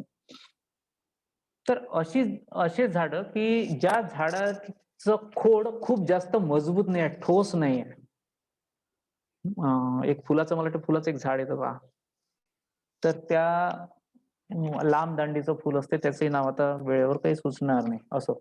तर ज्या झाडांना उंच झाडं, खोड मोठं पण आतून थोडं ठिसूळ या प्रकारचं जर झाड तुमच्या अंगणात असेल ना, तर तुम्हाला हा पक्षी तिथे हमखास दिसणार. याचं कारण असं की याची ढोली किंवा याची जे हे बनवायचं ढोल जी बनवतो तो, तर तो त्या झाडाचा बुंदा कोरतो. उजव्या बाजूने तुम्ही पाहत असाल. हे त्याचं पिल्लू आहे. म्हणजे हे अंगणातलेच आहे. माझे दोन्हीही फोटो हे अंगणातले आहेत. अंगणातल्याच झाडाचे आहेत आणि मी छतावर चढलो की मला ते आय लेवल मिळतात. तर या पक्ष्याचं नाव आहे तांबट. Coppersmith barbet. हा कॉपर स्मिथ बार्बेट हा चिमणीपेक्षा थोडा छोटाच पक्षी आहे. पण याच्या डोक्यावरचा, मस्तकावरचा लाल भाग, डोळ्याच्या बाजूनी असलेले पिवळे पट्टे, छातीवरचा लाल पिवळा पट्टा अतिशय आकर्षक असतो. कारण बाकी याचं शरीर हिरवटसर रंगाचं आणि हा पक्षी हुक हुक हुक असा एक कंटिन्युअस आवाज येतो विणीच्या त्याच्या काळात, मिलनाच्या काळात. त्यावरूनही तुम्ही सहज ओळखू शकता. पक्षी छोटा असल्यामुळे थोडं दुर्लक्ष होईल, कारण हिरव्या पानांमध्ये हा लवकर दिसत नाही. पण जर तुम्हाला हुक हुक हुक हुक असा कंटिन्यू आवाज येत असेल तर तो याच पक्षाचा. थोडं लक्ष दिलं तर बाकी रंगांमुळे, याच्या पिवळ्या आणि लाल पट्ट्यांमुळे हा तुम्हाला चटकन लक्षात येईल. आकर्षक पक्षी आहे आणि त्यांनी यामध्ये अंडी दिली होती. त्या अंड्यातून पिल्ले बाहेर. हे बऱ्यापैकी मोठं झालेलं पिल्लू आहे. अतिशय म्हणजे अंड्यातून जस्ट बाहेर आलं असं नाहीये.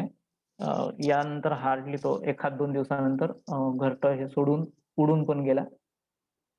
पण ही गंमत तुम्हाला सतत अनुभवायची असेल, पक्ष्यांचं मिलन, अंडी, त्यानंतर ते बाळाचं बाहेर, पिल्लाचं बाहेर येणं, त्याचं मोठं होणं, उडून जाणं, अतिशय सुंदर हा सोहळा असतो. हा सोहळा तुम्ही तुमच्या बॅकयार्डमध्ये बसून, तुमच्या अंगणात बसून सहजपणे जर अनुभवू शकत असाल आणि त्यालाच पक्षी निरीक्षण म्हणत असाल, तर त्यासारखा आनंद काय आहे दुसरा? इतकं सहज सोपं आहे. फक्त नजर तयार करावी लागते आणि इच्छा तेवढी स्ट्रॉंग ठेवावी लागते का मला करायचं आहे. ओके, थँक पुढे. चिमणीच्या आकाराचा हा एक जो दुसरा पक्षी आहे, या पक्ष्यांची ओळख बऱ्याच लोकांना आहे. अगदी फोटोच्या डाव्या अगदी वरच्या कोपऱ्यात, डावा कोपरा अगदी वरचा भाग, तिथे घरट्याचा एक थोडासा भाग आलेला आहे. आपण याला मराठीत सुगरण म्हणतो.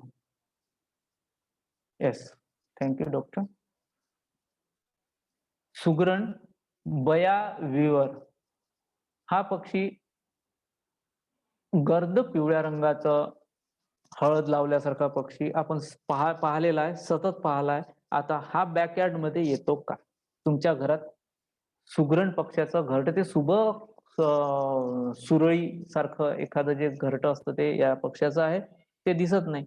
म्हणून मी म्हटलं की बॅकयार्डची व्याख्या थोडीशी विस्तृत करूया.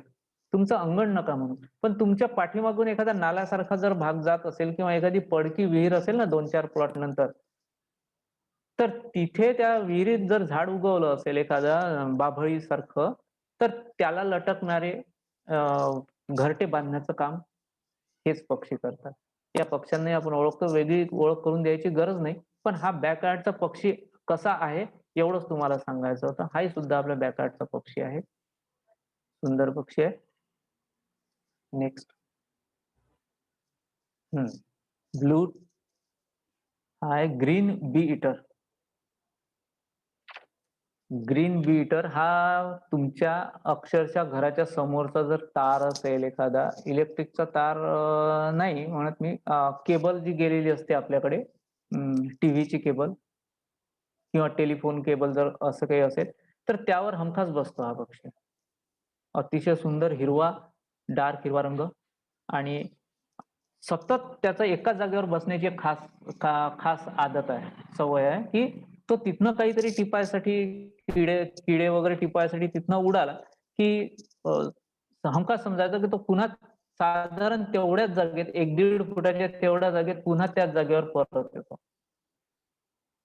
ही याचं बिहेवियर, ही याची सवय, ही पण तुम्हाला पाहून लक्षात येईल आणि मग तो पक्षी पाहताना कठीण जात नाही.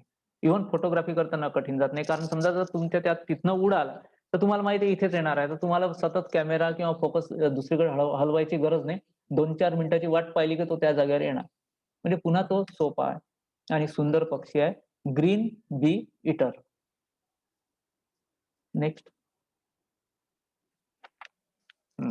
लास्ट म्हणजे आपण त्या वेबिनार मध्ये जो घेतला आहे त्यातला लास्ट बट नॉट लिस्ट, घुबड. घुबड घुबड म्हणून आपण सगळ्या घुबडांचा एकच वर्गवारी करतो. ती वर्गवारी कशी वेगवेगळी करायची तो पार्ट नंतरचा आपण त्या खोलात जाणारच नाही आहोत, कारण आपल्याला सोपं करून शिकायचं आहे. आपण इथे याच पद्धतीने पाहू. हे छोटस छोट्या घुबडासारखा जो दिसतो तो आहे, घुबडासारखा दिसतो म्हणजे घुबडच आहे तो, स्पॉटेड आउलेट. याला पिंगळा हे नाव एक मराठीत म्हणता येईल. आणि हा बॅकयार्डचा पक्षी आहे का? हो आहे, म्हणजे माझ्या बॅकयार्डचा पक्षी आहे. फक्त हा रात्री आणि अतिशय सकाळी दृष्टीस पडतो, नाहीतर रात्री याचे चांगले कचकच कचकच कचकच कचकच आवाज जे येतात, थोडेसे भयग्रस्त आवाज येतात, ते आवाज या पक्ष्याचे असतात. हा रात्रींचर पक्षी आहे, स्पॉटेड आउलेट. ही जी यादी मी घेतली ना, ही सर्वसाधारण आपल्या इथे असतील आणि सहज दृष्टीस पडू शकतील अशा अनेक पक्ष्यांच्या यादीमधला हा थोडासा भाग इथे मांडला आहे. आणि तो मांडण्याचा उद्देश फोटोग्राफी दाखवावी हा नाही आहे, तर या फोटोग्राफीमुळे हे समजून येणार की इतके सुंदर पक्षी आहेत एखादी गोष्ट असल्यावर ती डोळ्यासमोर जर आणल्या गेली नाही तोपर्यंत तिचं थोडंसं त्याकडे दुर्लक्ष होतं. म्हणून ह्या स्लाइड्स मी मध्ये टाकल्या की हे पक्षी आहेत, हे तुमच्याच माझ्या सर्वांच्या आजूबाजूच्या घराच्या आसपासच राहणारे पक्षी आहेत, आपल्या बॅकयार्डचेच पक्षी आहेत. याकडे याच्या नोंदी आपण घेऊ शकतो. कमीत कमी आपली एक नोंद वही तयार होईल की माझ्या आजूबाजूला एवढे पक्षी असतात. वाटलं तर पुढे असे पुस्तकं किंवा यातून अभ्यास करावासा वाटला आणि तो अभ्यास म्हणून करायचाच नाही. मला आनंद मिळतो म्हणून शिकायचं बस. जिथपर्यंत तुमचा आनंद टिकते तेवढंच करायचं, त्याच्यावर काही करायचं नाही. ते केलं की त्याचा अभ्यास होतो आणि अभ्यास हा माणसाला लहानपणापासून मरेपर्यंत आवडतच नाही, ही गोष्ट फॅक्ट आहे. त्यामुळे जिथपर्यंत आनंद टिकत असेल तितकं करायचं, पण जरूर करायचं. पुढच्या याच्यावर जाऊ.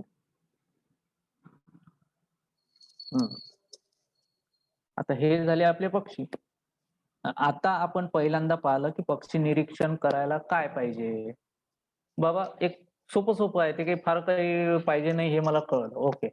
मग कसं करायचं ते फार कठीण नाही आहे, तेही कळलं. त्यानंतर मग खरंच असे पक्षी दिसतात का की मी ज्याचं निरीक्षण करावं, तर हे तुम्हाला आता हे पक्षी दाखवले. म्हणजे पक्षी निरीक्षण करण्या इतपत पक्षी आपल्याजवळ आहेत, आपल्याच घरात आहेत, घराच्या आजूबाजूनच आहेत. आता थोडासा वरचा विचार करू, किंचितचा. म्हणजे आता एखाद्या चित्रपटाचा क्लायमॅक्स असेल तसं थोडंसं त्या पद्धतीने जाऊया. की आपल्या घराच्या आजूबाजूनं येणाऱ्या जे पक्षी आहेत, त्या पक्ष्यांमध्ये सारखे दिसणारे 2 पक्षी असतात. आपण त्याला एकच मगाशी जे अशी प्रिनियाची गोष्ट केली तशाच सारखे आपण तो एक या प्रकारचा पक्षी येतो. नाही. ते जे 2 पक्षी असतात ते एक प्रकारचे नाही, हे 2 प्रकारचे आहेत. हे आपल्याला उमजलं की एक वेगळा आनंद येतो. अरे हो, की ते वेगळे आहेत. तर अशा वेळेस हे जे कंपॅरिझन आहे हे जर आपल्याला करता आलं किंवा इतकी जर उत्सुकता आपल्याला मिळवता आली, फक्त उत्सुकता, कंपॅरिझन करता येवो न येवो, उत्सुकता जरी मिळाली तर आपण नेक्स्ट लेव्हल गाठली असं समजायचं. तर आपल्याच बॅकयार्डमध्ये असं काय कंपॅरिझन करण्यासारखे काही पक्षी आहेत का? तर ते आपण पाहू पुढच्या नेक्स्ट याला. Next please. मगाशी बोलल्याप्रमाणे मगाचा सनबर्ड जो होता, पर्पल सनबर्ड, जो डाव्या बाजूने आहे आणि उजव्या बाजूने. आवाज येतोय का माझा की मध्ये बंद झालाय? हॅलो. येत आहे सर. ओके.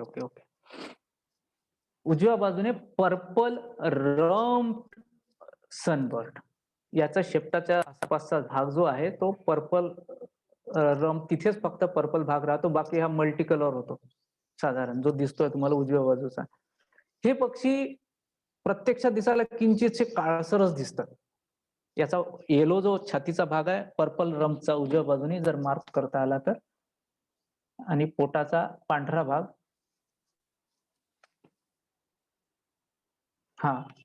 आणि पोटाचा पांढरा भाग हाच फक्त थोडासा जास्त ब्राईट आपल्या लक्षात येतो. एरवी तो दुरून हे 2 पक्षी तसेच सारखे दिसायला लागतात. पण मग कधीतरी आपण आता एक नेक्स्ट लेवलला विचार करायला सुरुवात केली की मग लक्षात येतं, नाही हा जो पर्पल सनबर्ड आहे याचं पूर्ण अंग हे पर्पल कडे झुकणार आहे. काळपट असेल पण पर्पल काळपट आहे आणि इकडे थोडा मल्टी कलर दिसतोय. म्हणजे हे 2 जर आले तर हे 2 वेगवेगळ्या स्पीसीज झाल्या, 2 प्रजाती वेगवेगळ्या झाल्या, हे आपल्या लक्षात येतं. आणि ही संख्या एका प्रजातीचे 2 पक्षी न येता 2 प्रजातीचे वेगवेगळे 2 पक्षी आहेत, इतके आपल्याला कळल्यावर एक वेगळा आनंद मिळतो. असं कंपॅरिझन आपल्याच कंपाऊंड मध्ये, आपल्याच परिसरात, आपल्याच घराच्या आजूबाजूला होऊ शकतं. असे 2 सनबर्ड येतात, हमखास येतात आपल्याकडे, विश्वास ठेवा. नेक्स्ट. मगाशी तुम्हाला एक शब्द लक्षात ठेवायला सांगितला होता, जंगल बॅबलर. हा सातभाई जो आहे, हा डाव्या बाजूने दाखवलेला सातभाई आहे. डाव्या बाजूचा फोटो त्या सातभाईचा आहे. हा एक दुसरा सातभाई आहे, काहीही फरक दिसत नाही. आणि इतर सातभाई आलेले आहे, आपले दाणे टिपत आहे, जे काही असतील आपल्या अंगणात आहे, निघून गेले. अशा वेळेस दुर्लक्ष होऊन हा उजव्या बाजूचा लार्ज ग्रे बॅबलर, हा जो दुसरा सातभाई आहे, हा साधवाई पण अधेमध्ये येऊन जात असेल तर आपल्याला माहितीच पडत नाही. होतं असं म्हणजे आता मी आमचे मित्र प्रशांत निकम पाटील यांच्याशी आता 2-3 दिवसाआधी नेमकं या विषयावर बोललो. तर ते बोलता बोलले, "अरे म्हणे घराच्या तिथं पाण्याचं जे ठेवलेलं आहे तिथं ग्रे लार्ज बॅबलर येतात. हे मला आता इतक्यात कळलं कारण मी त्यांच्याकडे पाहिलंच नाही. मी जंगल बॅबलर म्हणूनच पाहत होतो." म्हणजे हे बॅकयार्डचा पक्षी असू शकतो. खरं म्हणजे हा लार्ज याचं नाव जंगल बॅबलर आहे लेफ्ट हँड साइडचं. पण हा तुमच्या परिसरात आढळतो आणि लार्ज ग्रे बॅबलर हा साधारण परिसरात आढळणारा पक्षी नाही म्हणू शकत आपण. थोडासा जंगल नाही, वनासारखा भाग जो म्हणू जिथे जास्त झाडी आहे अशा ठिकाणी आढळतो. पण हाही येऊ शकतो आणि येतो. हे एक कंपॅरिझन आपल्या सॉरी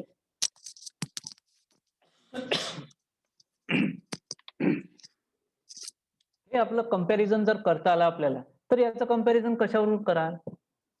तर याचं सोपं आणि एकमेव कंपॅरिझन आहे.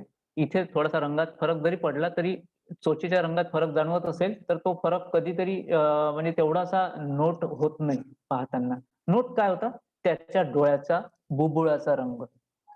जंगल बॅबलरचं बुबुळ शुद्ध, स्वच्छ पांढऱ्या रंगाचं आहे. डोळा पांढऱ्या रंगाचा आहे जंगल बॅबलरचा. त्याच वेळेस लार्ज ग्रे बॅबलरचा हा पिवळ्या रंगाचा आहे. हे अतिशय सुंदर, सोपं आणि साधं कंपॅरिझन आपण या डोळ्यावरून करू शकतो. लगेच लक्षात येईल आपल्या की हा लार्ज ग्रे आज आपल्याकडे पाहुणा म्हणून लार्ज ग्रे बॅबलर आलेला आहे. हा नेहमीचा जंगल बॅबलर नाही. पहा झालाच प्रवास सुरू झाला. सोप्याकडून कठीणाकडे, पण तोही आनंदानं हा प्रवास असा सुरू झाला. आपल्या घराचं आपण पक्षी निरीक्षण करत आहोत. एक स्टेप पुढे जात आहोत आणि त्यातून हा असा आनंद मिळतोय. यापेक्षा आणखी काय उद्दिष्ट असेल? बॅकयार्डच्या पक्षी निरीक्षणाचं यापेक्षा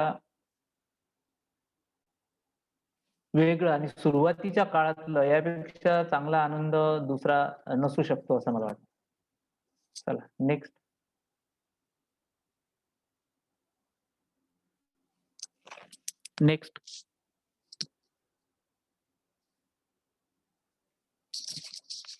कनेक्टेड आहोत का आपण? हो बघा मनोज सर कनेक्टेड आहात तुम्ही. Okay okay okay.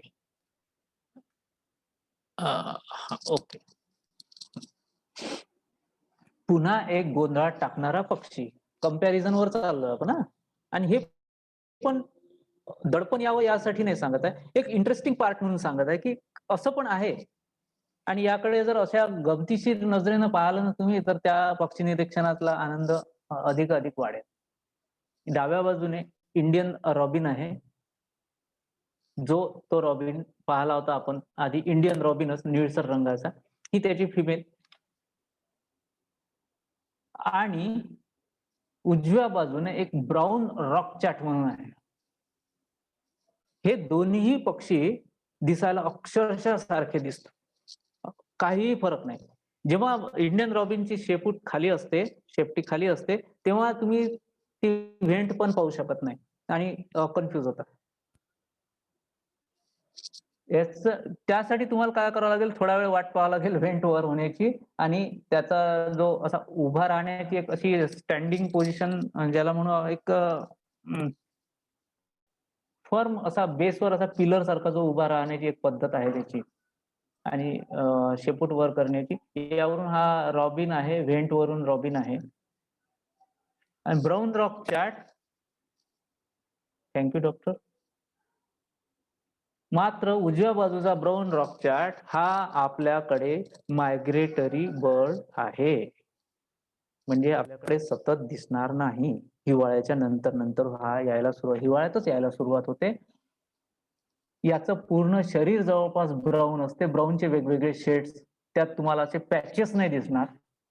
त्या मानानं रॉबिनच्या छातीवर तुम्हाला पॅच दिसेल, एक पांढुरका, व्हेंट लालसर दिसेल. म्हणजे इथं थोड्या रंगांमध्ये बदल आहे. कदाचित बरेच हा ब्राऊन रॉक चॅट पण घराजवळचाच आहे. म्हणजे हा फोटो नाही, हा फोटो बाहेरचा आहे. पण ब्राऊन रॉक चॅटचा माझ्या घरातला फोटो आहे. तर हा ब्राऊन रॉक चॅट आहे आणि हा इंडियन रॉबिन आहे. आणि आश्चर्य म्हणजे मायग्रेटरी बर्ड माझ्या घरात येतात यापेक्षा की हा एक वेगळा आणि मोठा आनंद आहे, हे तुम्हाला पटायला सुरुवात होईल त्यावेळेस. आणि ती ओळख पटल्यानंतर तुम्हाला तो एक वेगळा आनंद मिळेल. नेक्स्ट.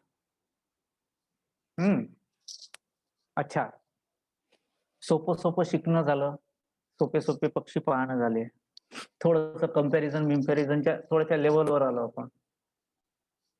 पण माझ्या बॅकयार्ड मधला आनंद संपला का?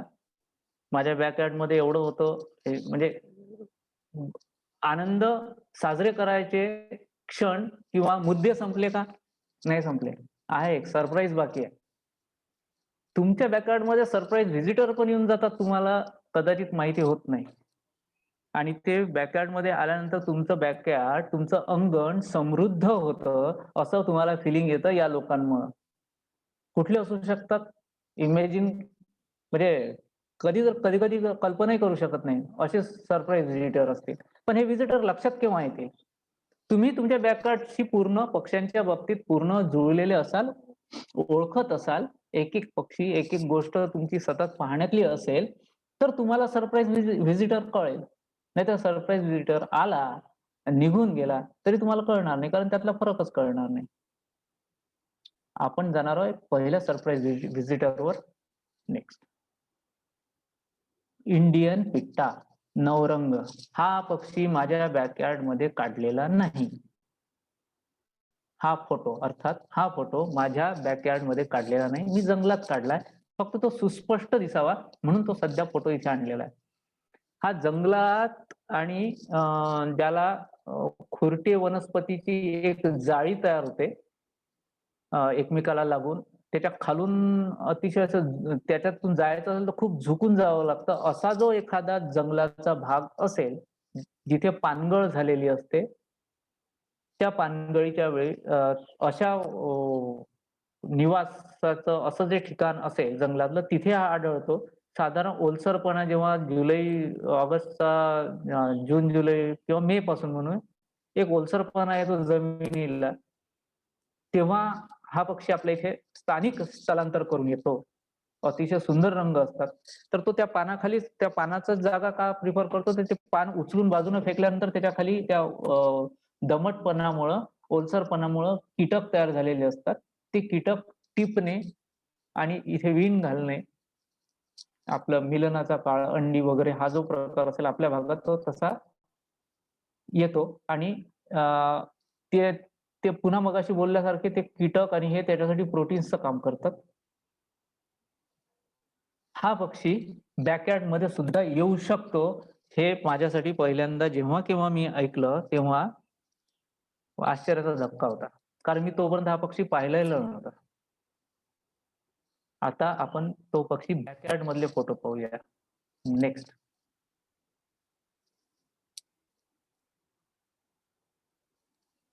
आमची भगिनी कुमारी भाग्यश्री पटवर्धन, अमरावती, हिच्या घरी अक्षरशः छोटस जंगल आहे. हिचं परस म्हणजे एक छोटस जंगल आहे. मोठाली झाडं, छोटी झाडं, फुलझाडं, फळझाडं, वेली यांनी त्यांचा तो परिसर भरून गेलेला आहे. त्यामुळं जेव्हा तिच्याकडून कळलं की पिट्टा माझ्याकडे येऊन जातो, इतकं सहज सांगितलं तिने, पिट्टा माझ्याकडे येऊन जातो. मी तोपर्यंत पिट्टा पाहिला नसल्यामुळं एवढा मोठा आश्चर्याचा धक्का होता की पिट्टा आणि घरी. तर आता या वेबिनारसाठी मुद्दाम मी माझ्या डोक्यात ती 4-5 वर्ष, 5-6 वर्ष आधीची गोष्ट असेल ती, जी आता बोललो ती. तर मी आता मुद्दाम तिच्याकडनं ते फोटो मागवून घेतले. त्यासाठी थँक्यू भाग्यश्री. तर हे तिच्या अंगणातले, बॅकयार्ड मधले इंडियन पिट्टाचे फोटो. हा पिट्टा तिने प्रत्यक्ष घरी पाहिल्यानंतर तिला जो आनंद झाला असेल तसाच आनंद सर्वांना हो अशी माझी इच्छा आहे. त्यामुळे आपला अंगण समृद्ध आहे, ते समृद्ध व्हावं यासाठी प्रयत्नही करा आणि निरीक्षण पण करा. कदाचित ते आधीच समृद्ध आहे, तुमच्या निरीक्षणातून सुचतंय. नेक्स्ट. हा माझ्या घरचा फोटो अस्पष्ट आहे, पण याचं नाव आहे ऑर्फन वॅबलर. ऑर्फन वॅबलर थोडासा दुर्मिळ समजला जातो. दुर्मिळ नाही म्हणत एकदम, पण खूप कमी पाहण्यात येतो. म्हणजे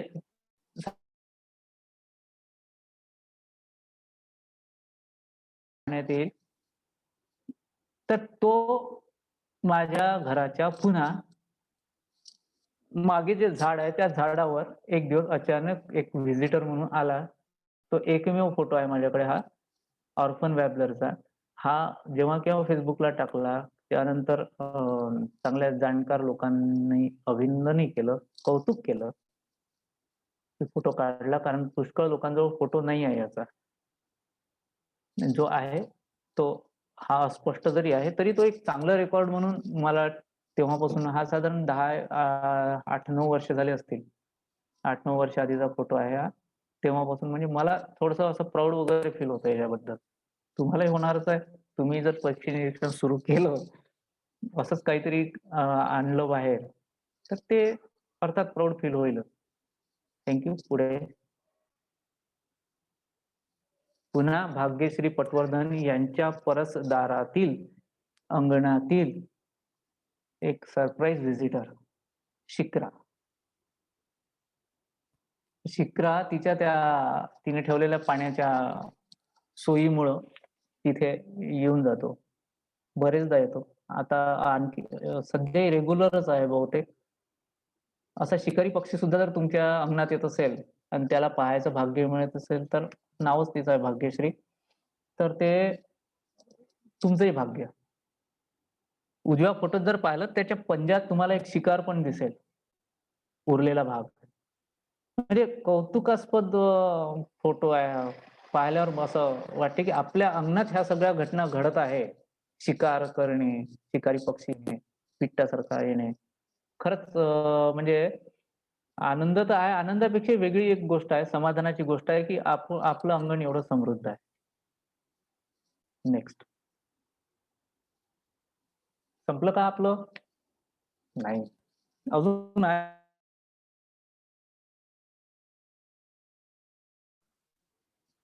बॅकयार्ड साठीचेच मुद्दे आहेत, पण आता आपण शेवटावर पोहोचत आहोत. हे सगळं झालं, एक गोष्ट करत करत आपण एका आनंदापासून वेगळ्या म्हणजे आनंदाच्या पुढच्या पायरीवर हे सगळं झालं. मग बॅकयार्ड मध्ये आणखी काय मिळून देऊ शकते मला बॅकयार्ड? याच्यापेक्षा आणखी काय मिळून देऊ शकते? बॅकयार्ड तुम्हाला एखादं महत्वाचं डॉक्युमेंटेशन, एखादी महत्वाची घटना मिळवून देऊ शकते, जी कदाचित इतर लोकांसाठी उपयोगाची पडेल. म्हणजे कोणी तज्ञांच्या उपयोगात पडत असेल, त्यांना माहिती असेल जी एखादी घटना, आता आपण विचार करू त्या घटनेबद्दल, समजा त्यांना ते माहिती असेल, पण त्याच्या डॉक्युमेंटेशनसाठी ते कामात पडत असेल, तो फोटो कामात पडत असेल, किंवा ती घटनेचं वर्णन कामात पडत असेल, अशी घटना आपल्या बॅकयार्ड मध्ये सुद्धा घडू शकते. Next please. आपण म्हणतो ना, कोकिळ स्वतःचं घरटं बांधत नाही, आणि कोकिळ घरटं बांधत नाही, तिचे अंडे सुद्धा दुसराच पक्षी उबवतो, त्याचे पिल्ल वाढवतो. डाव्या बाजूने आहे पर्पल रम्प सनबर्ड. हा फुल ऍडल्ट पक्षी आहे. डाव्या बाजूचा पर्पल रम्प सनबर्ड हा फुल ऍडल्ट पक्षी आहे, आणि उजव्या बाजूला कोकिळेचं पिल्लू आहे. यांच्या आकाराचा फरक पहा, तुम्हाला गंमतही वाटेल, हसायला येईल, आणि निसर्गाचं आश्चर्य आहे. आणि एवढा मोठा कोकिळ, एवढा मोठा झाल्यानंतर इतका छोट्या आकारमानाचा सनबर्ड, त्याला पालकत्वाच्या भावनेनं त्याचं पोषण होईपर्यंत, उडून जाईपर्यंत बिचारा भरवतच राहतो. त्याचं शरीर काय, याचं शरीर काय, त्याची खाण्याची कॅपॅसिटी किती, याची पुरवण्याची कॅपॅसिटी किती. गमतीशीर आणि मोठा इंटरेस्टिंग भाग आहे. आणि हा फोटो मला माझ्या घराच्या समोर इलेक्ट्रिक त्या तारावर, अक्षरशः गेटच्या बाहेरच हा फोटो टिपता आला, माझ्या बॅकयार्ड मध्ये. सुंदर डॉक्युमेंटेशन आहे हे. डॉक्युमेंटेशन जर असा फोटो असेल तर कुणाच्या तरी तज्ञाच्या अभ्यासकाच्या कामात येईल. नाही आला कामात, माझ्या आनंदासाठी तो नेहमीसाठी माझी आठवण म्हणून राहील. किंवा आपण पुस्तकात असं वाचलेलं असतं की याची अंडी तो उबवतो, तर ती प्रत्यक्ष घटना माझ्या समोर घडली हे सांगायची आपली पात्रता आलेली असेल, हाही एक मोठा आनंद आहे. तर बॅकयार्ड तुम्हाला काय काय देऊ शकतं याचं एक संक्षिप्त स्वरूप तुमच्या समोर मांडायचा जो विचार होता, कदाचित पूर्ण माझ्याकडनं मी प्रयत्न केला. वेळ थोडासा पीपीटीच्या हिशोबानं खूप थोडा कमी पडला डॉक्टर साहेब. त्यामुळं बऱ्याचशा चुका झाल्या असतील किंवा थोडंसं प्रायमरी लेव्हलला बालिश सारखं जरी झालं असेल, तरी मी प्रयत्न मात्र पूर्ण केला एवढंच तुम्हाला प्रामाणिकपणे सांगू शकतो. आणि आपलं बॅकयार्ड असं समृद्ध आहे, त्याच्या निरीक्षणासाठी सरसावा पुढे या. Next please. आपल्या सगळ्यांसोबत जुळण्याची महानगरपालिकेच्या या उपक्रमात वेबिनारच्या थ्रू का होईना पण थोडासा खारीचा वाटा उचलण्याची मला ही संधी दिली, त्याबद्दल डॉक्टर स्वप्नील सोनवणे, अमरावती महानगरपालिका यांचा मी मनपूर्वक आभारी आहे. ही पीपीटी बनवताना मध्ये मला काही शंका कुशंका वाटल्या, काही माहिती मिळवायचं काम पडलं, त्यावेळेस डॉक्टर जयंत वडदकर यांनी मला मदत केली, त्यांचा मी मनपूर्वक आभारी आहे. ज्या माहिती सोबत मला फोटोची आवश्यकता होती पण माझ्याजवळ फोटो मिळत नव्हते, सापडत नव्हते आणि वेळ अक्षरशः 24 तासात हे सगळं उभं करायचं होतं. तर त्यासाठी मला अनेक लोकांची मदत घ्यावी लागली आणि सांगतो एखाद्या व्हॉट्सअप मेसेजवर किंवा एखाद्या फोनवर तात्काळ मदत करणं हे लोक धावून आले. त्यांच्या फोटोंची मदत मला झाली. या फोटोंच्या मदतीसाठी श्री गजेंद्र बावने सर, प्रशांत निकम पाटील, मंगेश सिंग ठाकूर, कुमारी भाग्यश्री पटवर्धन, शशांक नगराळे आणि शिशिर नाखले या सर्वांचा मी मनपूर्वक आभारी आहे. आणि आपल्या या प्रेझेंटेशन मध्ये माझ्याकडून जेवढं देता आलं तेवढं दिलं हे खूप त्रोटक आहे मला माहिती आहे, पण तरीही याचा काही फायदा झाला तर याचं सार्थक होईल असं मला वाटतं. मी इथे थांबतो. सर्वांचे मनपूर्वक धन्यवाद.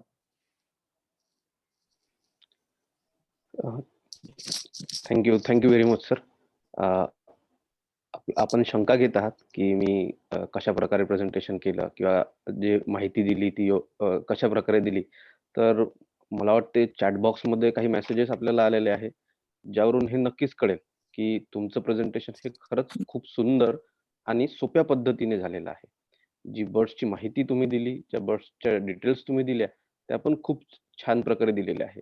यामध्ये तुम्ही जर बघाल चॅट बॉक्समध्ये तर काही म्हणतात की पित्ता is in backyard great, Shikra आमच्या इथे सुद्धा येतो सर, आमच्या शेजारी आहे, पित्ता मला माझ्या ह्याच्यात माझ्या बॅकयार्ड मध्ये दिसतो. तर सर ही तुम्ही दिलेल्या प्रेझेंटेशनची पावतीच आपण समजावी की आणि संस्थेच्या मार्फत पण मी सांगतो की खूप छान प्रकारे हे प्रेझेंटेशन झालं.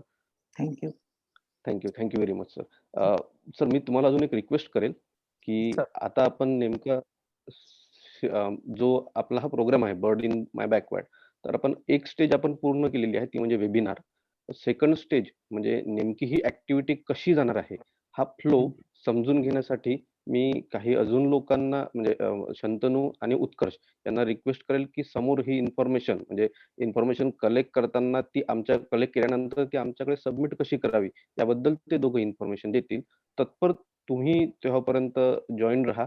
म्हणजे त्यानंतर आपण एक क्वेश्चन आणि आन्सर सेशन घेऊया. चालेल सर. Okay, thank you. तर आता समोर जी बर्ड इन माय बॅकयार्ड ही संकल्पना समोर आणण्यासाठी आणि तुम्हाला दिसलेले तुम्ही नोंदवलेले पक्षी आपल्याला पीबीआर मध्ये नोंदवण्यासाठी जी समोरची प्रक्रिया आहे ती कशी राहील याबद्दल आपल्याला उत्कर्ष महाजन आणि शंतनू पाटील हे दोघं सोबत जॉईन करतील, गाईड करतील. तर मी रिक्वेस्ट करतो शंतनू आणि उत्कर्ष यांना.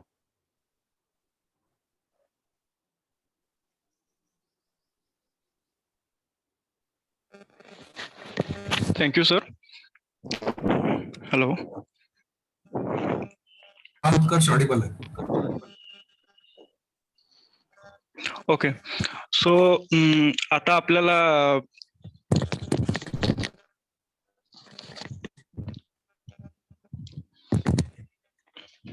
हॅलो. हा आवाज येतोय प्रकाश, प्लीज कंटिन्यू. आता आपल्याला मनोज बेंड सरांनी एकदम मोलाचे मार्गदर्शन केलंय. सर त्याबद्दल खूप खूप तुमचे धन्यवाद. आणि यापुढे आपल्याला ऍक्टिव्हिटीसाठी फोटोज कलेक्शन आणि पूर्ण डिटेल्स कलेक्ट करायचे आहे. तर त्यासाठी आपण एक गुगल फॉर्म क्रिएट केला आहे. तर त्यामध्ये तुम्हाला पूर्ण तुमचे डिटेल्स आणि त्यामध्ये जे जे पण पार्ट्स क्रिएट केले आहे ते प्रॉपर फिल करून त्यामध्ये सबमिट करायचे आहेत. तुम्हाला सपोज त्यामध्ये काही प्रॉब्लेम आला तर दिलेल्या पोस्टरवर नंबर दिला आहे शंतनू आणि माझा उत्कर्ष, तर त्यावर तुम्ही कॉन्टॅक्ट करू शकता. एका गुगल फॉर्म मध्ये तुम्ही अबाउट मॅक्झिमम 5 फोटोज अटॅच करू शकाल. सपोज तुम्हाला त्यापेक्षा जास्त करायचे असेल तर तुम्ही सेम प्रोसेस रिपीट करून दुसऱ्या गुगल फॉर्मला अटॅच करू शकता.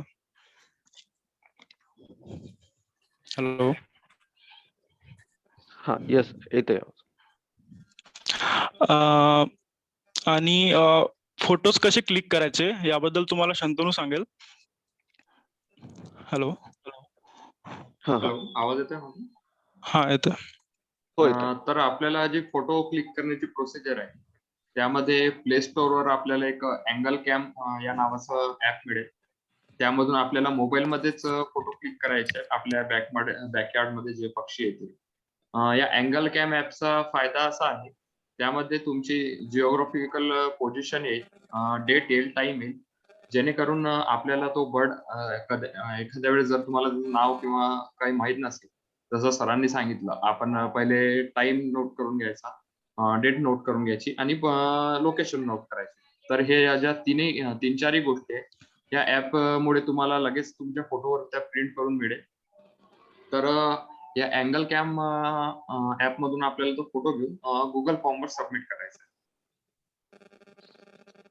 जर यामध्ये कोणाला आणखी डाऊट असेल तर आपण चॅट बॉक्स मध्ये आपले प्रश्न टाकू शकतो. शंतनू, हा बोल. मला प्रश्न आहे की आपण डेट्स तू थोडं एक्सपोज कर, की म्हणजे कधीपासून केव्हापर्यंत यांना सबमिट करायचे आहे आणि ही ऍक्टिव्हिटी आपण बरोबर. तर जे आपले गुगल फॉर्म आहे ते आपण 2 दिवसांनी सुरू करणार आहे. त्यामध्ये जर तुम्हाला गुगल फॉर्म पाहिजे असेल तर ज्यामध्ये उत्कर्ष आधीचं पोस्टर दाखवू शकतो.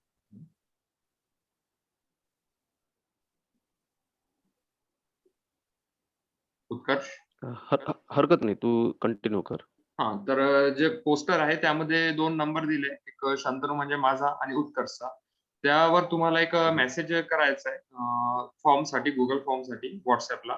आम्ही तुम्हाला जी गुगल फॉर्मची लिंक आहे ती 2 दिवसांनी प्रोव्हाइड करू. हे जवळपास आपला 18 दिवसाचा कालावधी असेल, जे आपला डेटा आहे पक्ष्यांचा तो कलेक्ट करण्यासाठी.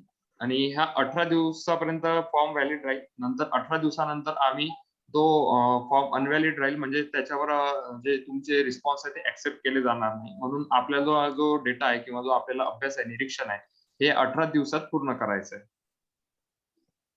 ओके. आणि ज्यांनाही एक फॉर्म व्यक्ती लागत असेल त्यांनी मला किंवा उत्कर्षला मेसेज करा दिलेल्या नंबरवर. ओके. आणि हे किती एक व्यक्ती किती फॉर्म सबमिट करू शकतो? याची लिमिट नाही आहे. पण एका फॉर्म मध्ये आपण 5 फोटो अटॅच करू शकतो. जर असं झालं की 5 पेक्षा तुम्ही जास्त बर्ड्स आयडेंटिफाय केले आणि तुम्हाला जास्त फोटोज द्यायचे तर जे 5 फोटोचा एक फॉर्म फिलअप करायचा आहे आधी, नंतर दुसऱ्या फॉर्म मध्ये 5 फोटो, असे तो काउंट वाढवतो. ओके. कोणाला काही प्रश्न असतील तर तुम्ही चॅट बॉक्स मध्ये टाकू शकता. एक चॅट बॉक्स मध्ये प्रश्न आलेला आहे, can we shoot in camera and attach to Google form? Aaradhya Gulhane यांनी हा क्वेश्चन विचारला आहे. हा पंकज, मी बोलतोय. आपल्याला कॅमेरा थ्रू जर तुम्ही शूट केला तर तो फोटो आपण एक्सेप्ट करू शकणार नाही, कारण की कॅमेऱ्यामध्ये जिओ टॅगिंग येत नाही. कॅमेऱ्याने जो तुम्ही फोटो घ्याल त्याच्यामध्ये जिओ टॅग येत नाही. आणि सिन्स आपल्याला ऑथेंटिकेशन गरजेचं आहे की हा जो फोटो आहे हा अमरावती महानगरपालिका कार्यक्षेत्रातूनच हा घेतलेला आहे, कारण की जर तुमचं रेग्युलर रिपोर्टिंगसाठी तुम्ही पाठवू शकता, पण जर आपल्याला एक्सपेक्टेड असेल की तो जर रिपोर्टिंग तुमचं नवीन असेल आणि ते पीबीआर मध्ये तुमच्या नावाने त्याची नोंद व्हावी, याच्यासाठी आपल्याला ऑथेंटिकेशन गरजेचं आहे की तो फोटो काढलेला आहे आणि महानगरपालिका कार्यक्षेत्रातला आहे. तो त्याच्यामुळे तुम्हाला अँगल काढणं गरजेचं आहे, कारण त्याच्यामध्ये जिओ टॅग येतो, त्याच्यामध्ये तुमचं जीपीएस कोऑर्डिनेट्स आणि सगळे डिटेल येतात. सो त्याच्यामुळे कॅमेऱ्याने काढलेला फोटो सध्या तरी मी घेऊ शकणार नाही. पुढे याच्यामध्ये टेक्निकल ग्लिचेस आहे ते दूर करून पुढे आपण घेण्याचा प्रयत्न करू. पण सध्या शक्य नाही होणार. सध्या फक्त मोबाईल अँगल कॅम ऍप मधून काढलेल्या फोटोज आपण एक्सेप्ट करू शकतो. दुसऱ्या चॅटबॉक्स मध्ये थोडंसं डेट्स बद्दल रिपीट करायला एक रिक्वेस्ट आलेली आहे. सो मी परत एकदा रिपीट करतो. आज तारीख 25 आहे. 2 दिवसानंतर आपण 28 तारखेपासून गुगल फॉर्मवर माहिती घेणं सुरू करणार आहे. 28 तारखेपासून आपण माहिती घेणं सुरू करणार आणि 15 मे पर्यंत हे माहिती जमा करणं सुरू राहील. सो 28 नंतर आणि 15 मेच्या आधी 15 मे रात्री 12 वाजेपर्यंत आपण आपली माहिती जी आहे ती सबमिट करू शकता. 29ला आपण दिलेली माहिती आपण ह्या ऍक्टिव्हिटी मध्ये घेऊ शकणार नाही. सो 15 मे पर्यंत आपली जी रिपोर्टिंग होईल ती आपण सध्या ग्राह्य धरू. आणि जसं मी चॅटबॉक्स मध्ये आधी पण सांगितलेलं आहे की ही जी आहे ही ऑनगोईंग ऍक्टिव्हिटी राहणार आहे. ह्याचा सेकंड फेज पण आपण लवकरच सुरू करणार आहे. आणि मनोज सरांनी पण जे आज अप्रतिम प्रेझेंटेशन दिलेलं आहे हे फक्त ट्रेलर आहे, पिक्चर अभी बाकी आहे. सो याच्या नेक्स्ट फेज मध्ये मनोज सर अजून डिटेल आपल्याला याच्याबद्दल बर्ड आयडेंटिफिकेशन आणि पुढची जी माहिती आहे ती आपल्याशी शेअर करणार आहे. सो सध्यापुरती फक्त एवढंच आहे की गुगल फॉर्मवर आपल्याला गुगल फॉर्म अगदी सोपा आहे, काही मिनिटांमध्ये आपण सबमिट करू शकता माहिती. गुगल फॉर्मवर आपल्याला माहिती द्यायची आहे. माहिती देण्यासाठी 2 नंबर्स आपल्या स्क्रीनवर दिसत आहेत. त्या नंबरवर तुम्ही एक व्हॉट्सअप मेसेज देऊ शकता, त्याच्यावरून तुम्हाला गुगल फॉर्म पाठवला जाईल. आणि ह्याच्या व्यतिरिक्त जे C3N ऍक्टिव्हिटी आहे ज्याच्यामध्ये अशा प्रकारचे प्रोजेक्ट हे कंटिन्यू अजून सुरू राहतात, त्या C3N मध्ये सुद्धा कनेक्ट होण्यासाठी आपण एक ह्या 2 नंबरवर मेसेज पाठवू शकता, want to connect to C3N. तर त्याच्यासाठी सुद्धा एक वेगळा गुगल फॉर्म आपल्याला पाठवता येईल C3N ला कनेक्ट होण्यासाठी. तो गुगल फॉर्म भरल्यानंतर आपण C3N ला सुद्धा कनेक्ट होऊ शकता. हे दोन्ही नंबर तुम्ही नोट डाऊन करून ठेवा. आणि ऍक्टिव्हिटी म्हणजे BIB बर्ड्स इन माय बॅकवर्डचा वेगळा गुगल फॉर्म आहे आणि C3Nचा वेगळा गुगल फॉर्म आहे. सो तुम्हाला जो पण माहिती पाहिजे असेल तुम्ही व्हॉट्सअपवर ह्या दोन्ही नंबरवर मेसेज करू शकता. तुम्हाला ते गुगल फॉर्म अवेलेबल करून दिला जाईल आणि त्याच्यानुसार मग आपण पुढे सबमिट करू शकता. याच्या व्यतिरिक्त जरी काही क्वेरी असेल तुम्हाला तर तुम्ही ह्या 2 नंबरवर व्हॉट्सअप मेसेज पाठवू शकता. तुमच्या क्वेरीजचं आम्ही पूर्णपणे उत्तर देण्याचा प्रयत्न करू. थँक्यू. सर अजून एक क्वेश्चन आहे. Only birds found in Amravati should be reported or any other district will also do. तर याचं उत्तर मला वाटते सरांनी महेश देशमुख सरांनी पण दिलेलं आहे त्यांच्या मनोगतामध्ये, की आपण स्पेसिफिकली अमरावतीवर सध्या फोकस करतो आहे आणि आपल्याला अमरावतीचा PBR मध्ये त्या बर्डचं रिपोर्टिंग होणार आहे. म्हणून आपण सध्या तरी अमरावतीच्या बर्ड बद्दलच आपण म्हणून अँगल कॅम वापरायला सांगितलं, जेणेकरून तुमचं जिओ लोकेशन त्यावर येईल. थँक्यू. आणखी कोणाला काही क्वेश्चन्स असतील तर.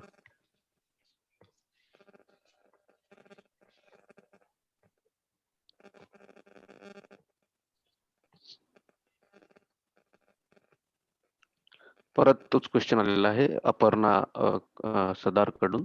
तर नक्कीच अमरावती मधलेच फक्त. त्यानंतर एक क्वेश्चन आहे, request you to share the subsequent session information, do I need to register anywhere. तर याचं उत्तर पण सरांनी दिलेलं आहे की C3N मध्ये जर तुम्हाला जॉईन व्हायचं असेल तर त्यासाठी या 2 नंबरवर तुम्ही कॉन्टॅक्ट करा, सो दॅट की ते तुम्हाला गायडन्स करतील. आणि या particular activity BIB bird in backyard साठी पण तुम्हाला जर काही क्युरी असेल तर गुगल फॉर्म पाहिजे नसेल तर रजिस्ट्रेशन, जर गुगल फॉर्म पाहिजे नसेल तर तो पण शंतनू किंवा उत्कर्षला कॉन्टॅक्ट करून तुम्ही घेऊ शकता.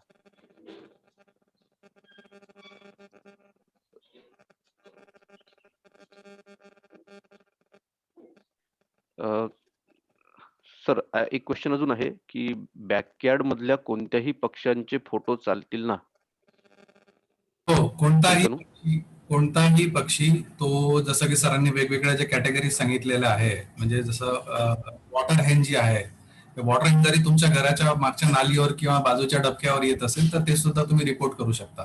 सो एनी बर्ड जे तुमच्या घराच्या अवतीभोवती तुम्ही पाहताय, तुम्ही त्याचा फोटो घेऊ शकता, तुम्ही रेकॉर्ड करू शकता, तो तुम्हाला सबमिट करायचा आहे. दुसरी एक शंका याच्यात बऱ्याच जणांना येऊ शकते की सपोज तुमच्या घराच्या अवतीभोवती तुम्ही 10 बर्ड्सची लिस्ट केली, पण त्याच्यापैकी तुम्हाला 4च बर्डचे फोटो मिळू शकले, कारण की तुम्ही मोबाईलवरून शूट करणार आहे. सो त्याच्यामुळे तुम्हाला मे बी सगळ्या बर्डचे फोटो मिळणार नाही. तर बेसिकली तर सगळ्यात महत्वाचं म्हणजे आपल्याला ह्याच्यात फोटो क्वालिटी अगदी अप्रतिम असायला पाहिजे असं नाहीये. बर्ड आयडेंटिफाय होणं गरजेचं आहे. त्याच्यासाठी आमचे एक्सपर्ट्स आहेत. मनोज बिंड सर आहे आणि धनंजय भांबूरकर हे आपल्याकडे वैभव दलाल सर आहेत. हे आपल्याला बर्ड एक्सपर्ट्स म्हणून अवेलेबल राहणार आहे. सो आयडेंटिफिकेशन मध्ये हे आपल्याला मदत करणार आहे. सो फोटो फक्त आयडेंटिफाय होईल एवढा जरी क्लिअर असेल तरी इट्स ओके. आणि दुसरी गोष्ट की सपोज 10 पैकी तुम्हाला 6 बर्ड्सचे फोटो मिळाले, 4चे नाही मिळाले, तर रिपोर्टिंग तुम्ही पूर्ण 10ची करू शकता. पण पीबीआर मध्ये तुमचं नावासोबत एंट्री करायसाठी फोटो असणं गरजेचं आहे. सो ज्या बर्डचं तुम्ही रिपोर्टिंग केलं पण फोटो नाही आहे, त्याचा आपण पीबीआर मध्ये रेकॉर्ड नाही घेऊ शकणार. सो रिपोर्टिंग तुम्ही नक्की करू शकता जरी फोटो नसला तरी, पण पीबीआर मध्ये ती आपल्याला माहिती ग्राह्य धरता येणार नाही. सो ज्या बर्डचा आपल्याला फोटो मिळेल विथ जिओ टॅग म्हणजे अँगल कॅम मधून, त्याच फोटोला आपण ऑथेंटिकेट करणार आहे. आणि तोच फोटो जो आहे जर तो पीबीआर मध्ये रिपोर्टेड नाही आहे, कारण जसं महेश देशमुख सरांनी सांगितलं की आपल्याला भरपूर स्कोप आहे रिपोर्टिंगसाठी. मनोज सरांनी सांगितलं की रफली 300च्या आसपास आपल्या अमरावती सिटी मधली बर्ड बायोडायव्हर्सिटी आहे, एव्हियन बायोडायव्हर्सिटी आहे. आणि पीबीआर मध्ये 150च्या आसपास फक्त एंट्री आहे. सो 150 बर्ड्स आपण रिपोर्टिंग करू शकता आणि आपलं नाव सुद्धा पीबीआर मध्ये. आणि पीबीआर हा एक महत्वाचा डिस्ट्रिक्ट डॉक्युमेंट आहे. सो तुमचं नाव पीबीआर मध्ये येणं definitely it is an achievement. So खूप चांगला स्कोप आहे सगळ्यांना आपलं नाव जे आहे तो पीबीआर मध्ये इन्क्लूड करायसाठी. सो त्याच्यामुळे फक्त फोटो जर असेल तरच तो ऑथेंटिकेटेड धरला जाईल. थँक्यू. हा, फोटो लिस्ट जी आहे पीबीआर ची लिस्ट आम्ही लवकरच आपल्याला जसं महेश सरांनी सांगितलं आहे की लवकरच आम्ही ते अवेलेबल करून देऊ आपल्याला. आपण कनेक्टेड राहा फक्त. मग सगळ्या माहिती म्हणजे नेक्स्ट सेशन कधी होणार आहे, त्याचा ऍडव्हान्स सेकंड त्याचं वेबिनार आपण कधी घेणार आहे, ही सगळी माहिती जी आहे ही आपल्याला वेळोवेळी आम्ही प्रोव्हाइड करत राहू. थँक्यू.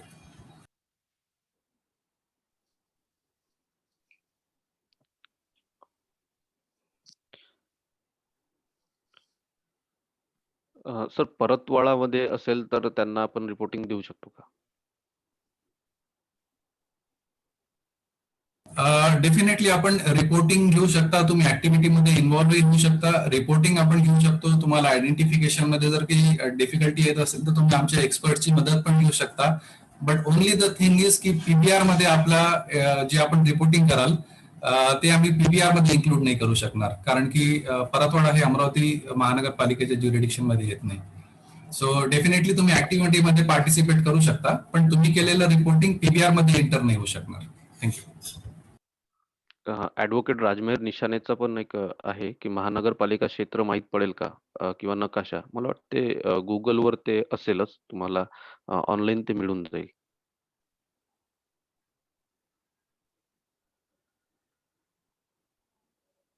सर रुद्र श्रीवासचा एक क्वेश्चन आहे. Can we add photos of nearby forest area? नाही, फॉरेस्ट एरियाचा आपण घेऊ शकत नाही. फक्त महानगरपालिका कार्यक्षेत्र.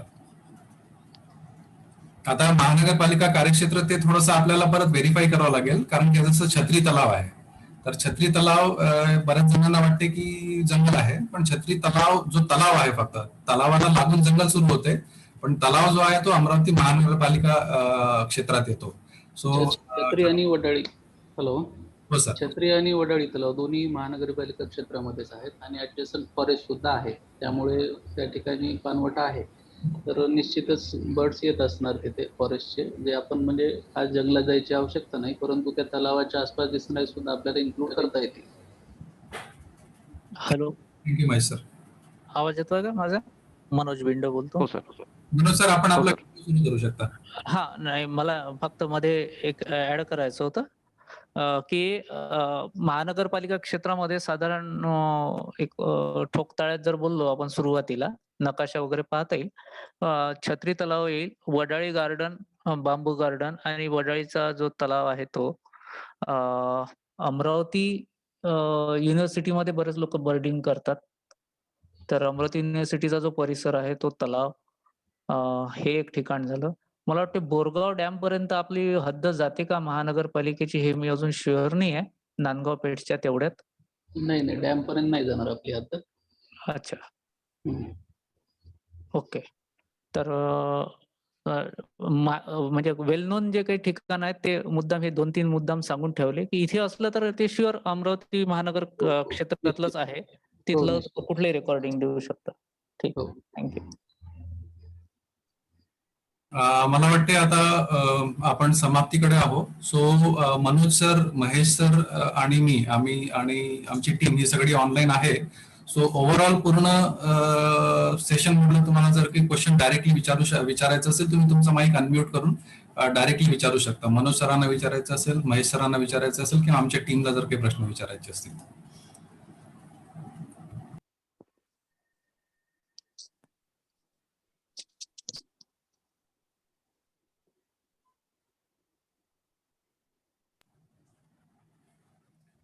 ओके.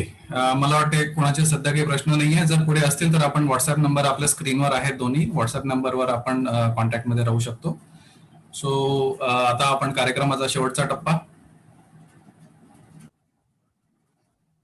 हो, मायग्रेटरी बर्ड जर आपण असले तरी आपण रिपोर्ट करू शकता. मायग्रेशन बर्ड फक्त ते मायग्रेटरी बर्ड तो अमरावती महानगरपालिकेच्या कार्यक्षेत्रात आलेला असला पाहिजे आणि तिथं त्याचा फोटो टिपलेला असला पाहिजे.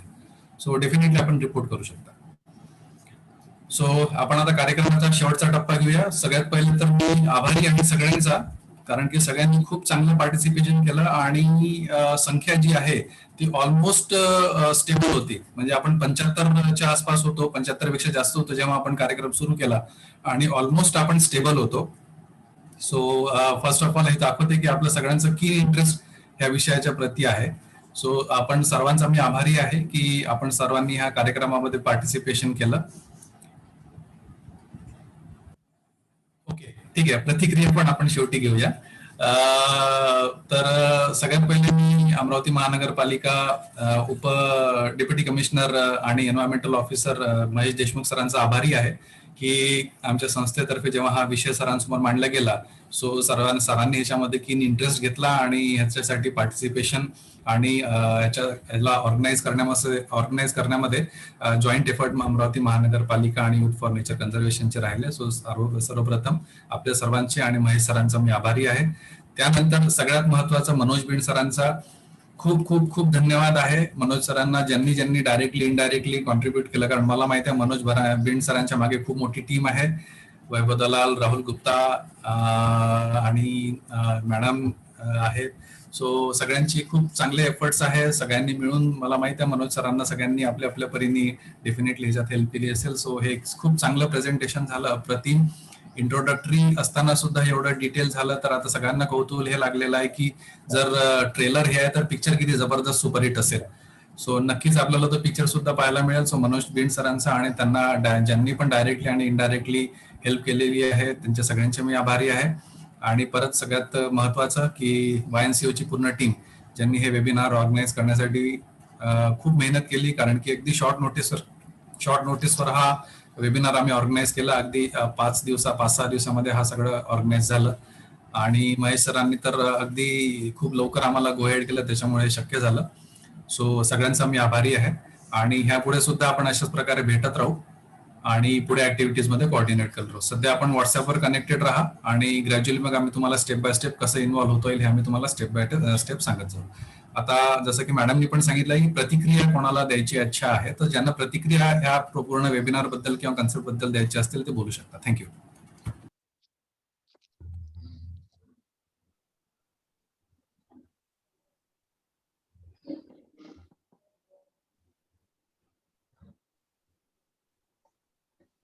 सर बोलू का?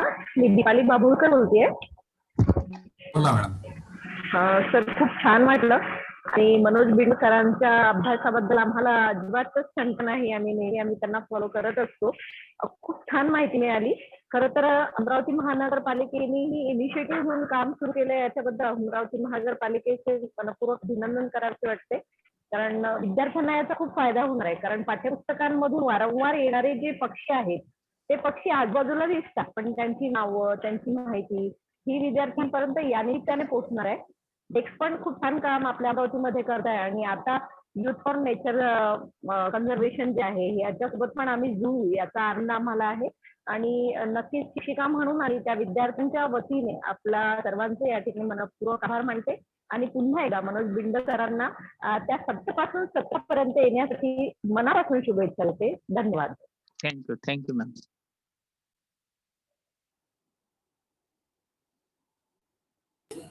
ऍपचं नाव रिपीट करायसाठी रिक्वेस्ट आहे. ऍप जो आहे तो अँगल कॅम आहे. आपण प्ले स्टोअर मध्ये सर्च करू शकता. अँगल ANGLE अँगल कॅम हा प्ले स्टोअर वर आपल्याला मिळून जाईल.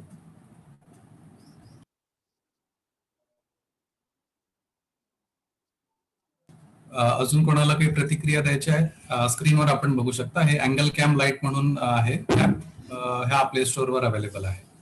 ह्याच्या व्यतिरिक्त कोणाला काही बोलायचं आहे?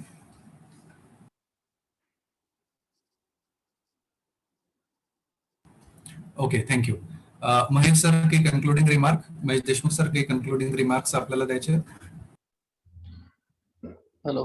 हां सर. सर्व काही व्यवस्थित कव्हर झालेलं आहे आणि निश्चितच मला आता पूर्ण आत्मविश्वास आला आहे की जे PBR ऑलरेडी तयार झालेला आहे, सबमिट झालेला आहे, तो आता चांगल्या पद्धतीनं आपण अपग्रेड करू किंवा नवीन एडिशन्स त्याचे काढू शकू आणि सर्वांचा सपोर्ट यामध्ये मिळतो. त्यासाठी सर्व तज्ज्ञांचं आणि जे काही कॉन्ट्रीब्युटर्स आहेत त्यांचे आभार मानतो. धन्यवाद. So thank you. सो मी बेसिकली ऑर्गनायझर्स YNCO आणि अमरावती महानगरपालिका ऑर्गनायझर्स तर्फे सगळ्यांचा परत एकदा आभार मानतो आणि हा प्रोग्राम वेबिनार आजचा संपतोय. पण ही नक्कीच संपतोय म्हणजे ही सुरुवात आहे. आज जरी हा वेबिनार संपतोय पण हे एक नवीन ऍक्टिव्हिटीची आणि नवीन असोसिएशनची आपली सुरुवात आहे. So thank you all of you. आणि आपण कार्यक्रम संपला असं घोषित करतो. थँक्यू.